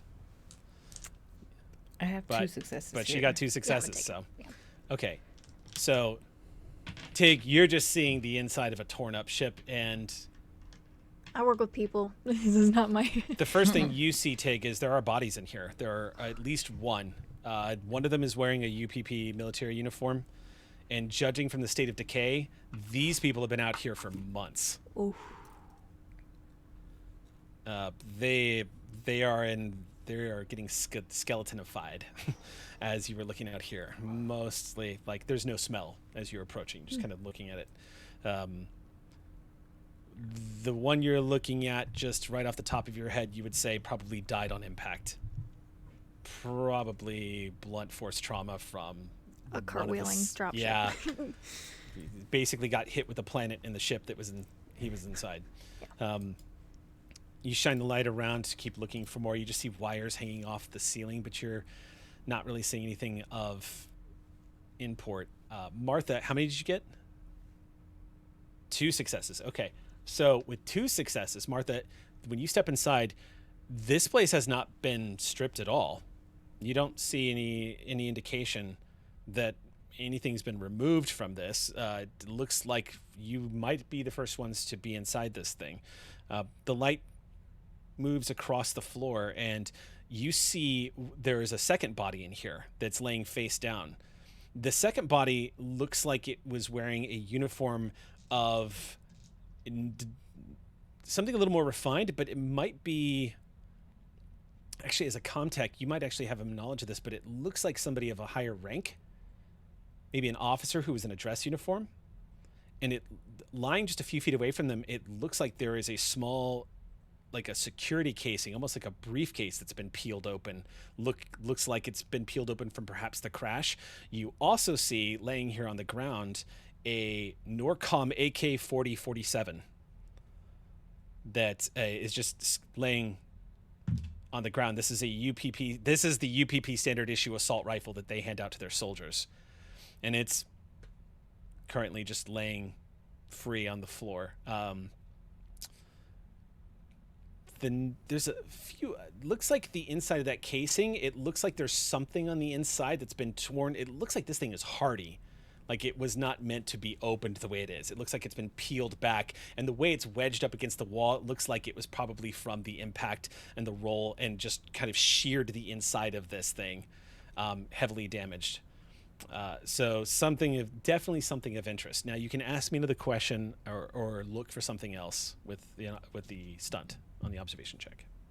Oh, right. Do you have any suggestions, Dick, Galen?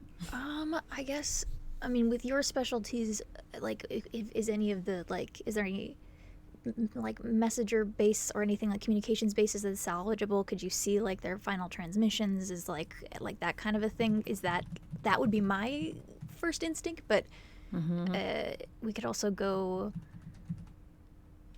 I don't know. I definitely want to check out the case, Yeah, case for sure. but I like that as Yeah. a comtech Yeah. question. Are there any identifiable, like, still operable? Any of the consoles look like Consoles, maybe that's the word. we could tap into them? So the consoles in the flight deck look like they are smashed to hell, but one of them looks like you might be able to turn it on or activate some kind of power. It looks, just judging from the looks of it, you might be able to. Seegson supplies a number of people across the known galaxy. The UPP is notorious for absolutely despising the corporations and wanting to do things on their own. It's possible there's going to be some compatibility futzing, but probably nothing a comm check couldn't roll. You might be able to activate the comms itself and get the computer up and running.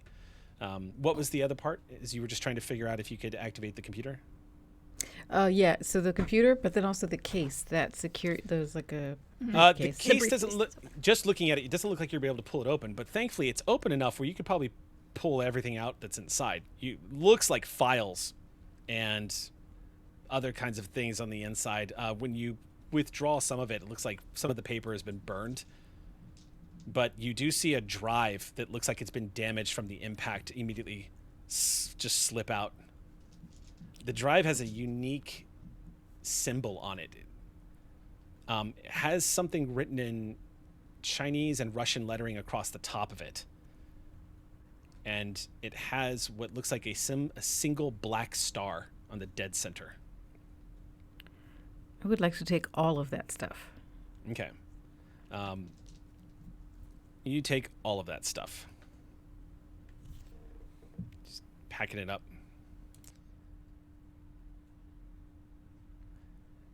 Did What's up? Oh, I was gonna say, when there was a distress beacon that was emanating from here that Martha picked up, or that was a past tense, or is that a present tense? No, it was a present tense. Presently. Did you say something about a black box, or did someone else bring up a black box, or is that a thought that I had and never vocalized? Apparently there was a black box, yeah. Okay. And Martha would appear to be holding it. Okay. Which, by the way, is not where the black box should be located. It should be that's why located on the it was flight like, deck. it should be But somewhere else. Martha, as you pull this out, you just see the drive that you're holding that has a bunch of like inputs. You see it just blinks.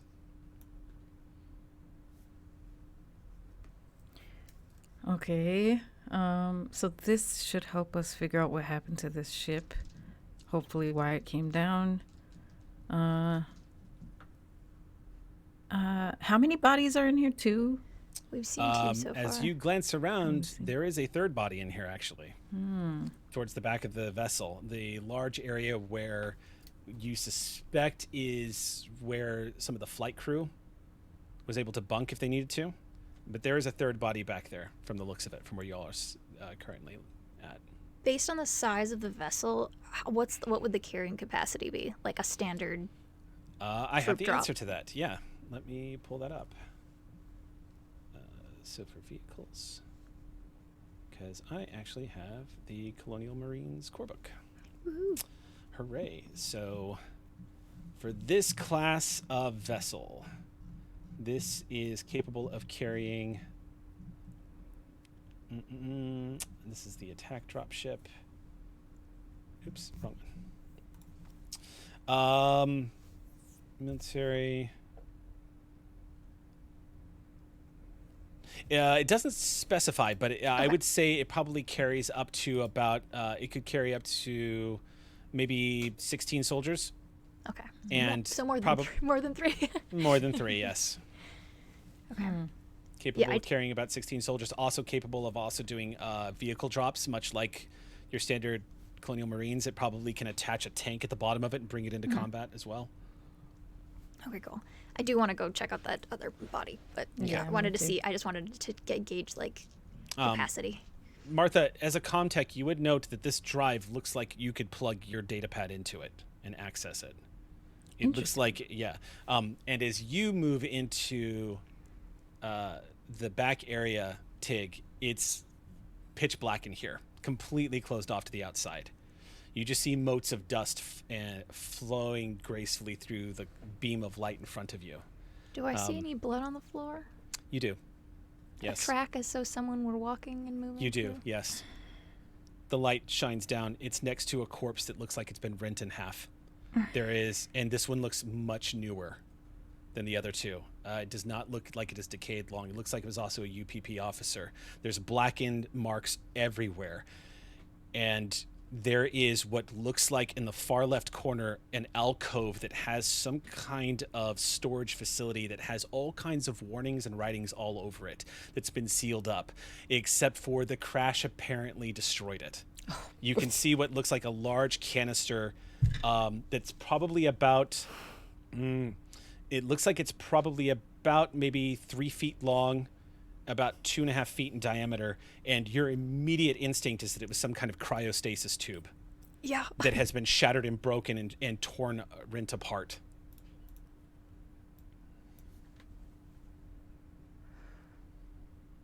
I don't think somebody crawled out of that pit. Maybe someone was dragged out of that pit.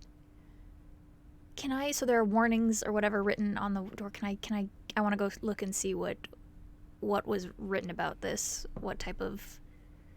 There's standard warnings of do not open, biohazard, danger. Are there any files? Any The- booklets? Any research documents? The only files that you're aware of are the ones that are probably in that case, In the case. Okay. most likely on the drive. Speaking of which, while Tig has walked in here to get a better look, I'm not too far behind her, but I want to follow and Okay. plug in the drive into my SSID. Make a context check. Okay. This is going to be difficult, so -1 die. Okay. All right. Big roll. Oh, one success. Ooh, 1 success. Ooh. You start gaining access to it the moment you plug in your comm device, and you see files start appearing on the data pad. You see these files are mostly scattered, but the moment you gain access to it, what you see start popping up on your screen as you're able to hack into this drive is something, lots of writing in different types of language, but you see that it looks like most of these files are labeled Black Star.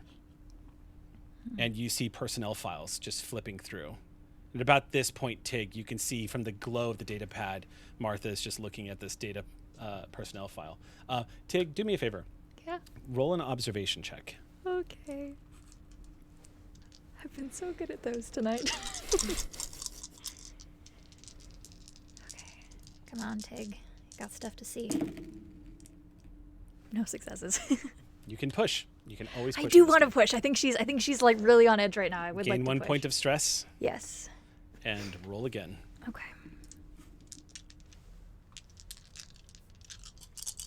You've also just a quick reminder as we're getting ready to wrap up here, but just a quick reminder: you do all still have plot points to spend. That's We true. still have 8, correct, or did we spend This one? was 7. We 7 now. Okay, thank you for reminding me. Can I take one? I So- feel like right now I really want to Okay, take one. so 6. I'm going to announce who those were from at the end here. All right, go ahead. Okay. One, 2, 3. 3. 3 successes and a 1 on my 1 stress die. Okay, so that is a panic roll. Which Okay. I automatically succeed because I only have 1 stress die. That's correct. So you don't lose your action here. Yeah, so I think she gets the spike of No, adrenaline. I with, can like- tell you why yeah. that. I can Okay, tell you continue. why. Yeah, please. I can tell you why you hit your panic. You glance over at the screen and your breath catches in your throat for a second, Tig. Something impossible. It's not possible. You move over to the screen and Martha, at this point, Tig, you're on automatic. You're moving without even really meaning to, like, you have no control over yourself. You're just lunging forward. Martha, Tig uncharacteristically roughly grabs the data pad and angles it so she can see it. And you have to scroll back. Scroll back, scroll back, scroll back. It's, you could have sworn you saw it. You could have sworn you saw it. Scroll back, scroll back, scroll back. And you freeze when you see it. Your heart nearly stops, Tig. There is a personnel file here. It's about 8 months old. You see a lot of writing in Russian and Chinese. You see a serial number, and you see the face of Corporate Gemma Riley. With tousled hair, a bruised face, like it's a prisoner photo. It's dated 8 months ago. And above it, it has written Project Dark Star. Tig, who is that? That's my best friend. She's dead.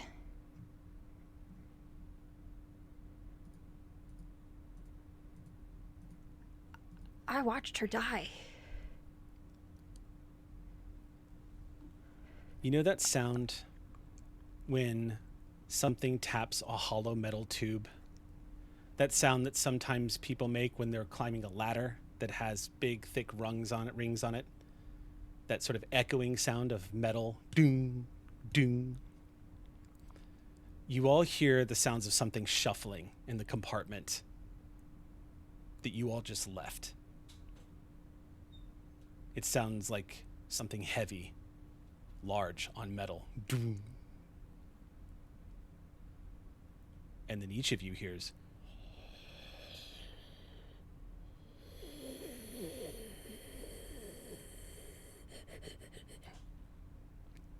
the sounds of something sniffing or breathing the air.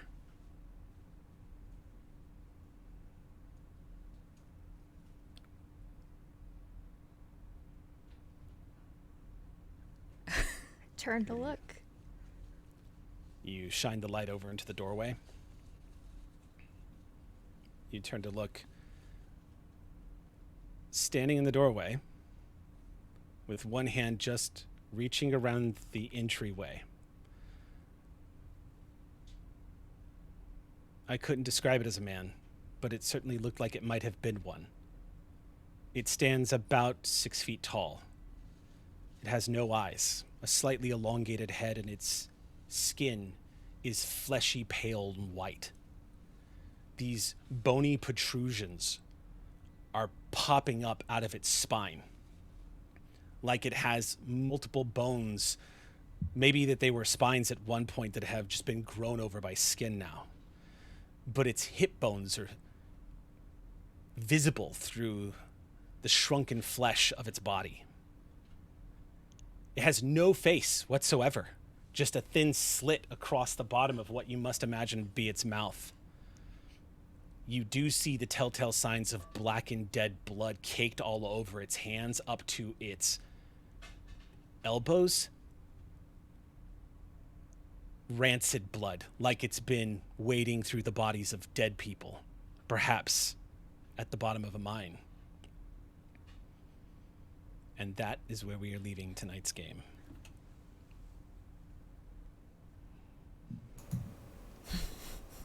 But if we didn't resolve this now, then October's gonna leak into November. That's the problem with October. Nope. Nope. It was a mistake. Nope. Nope. Nope.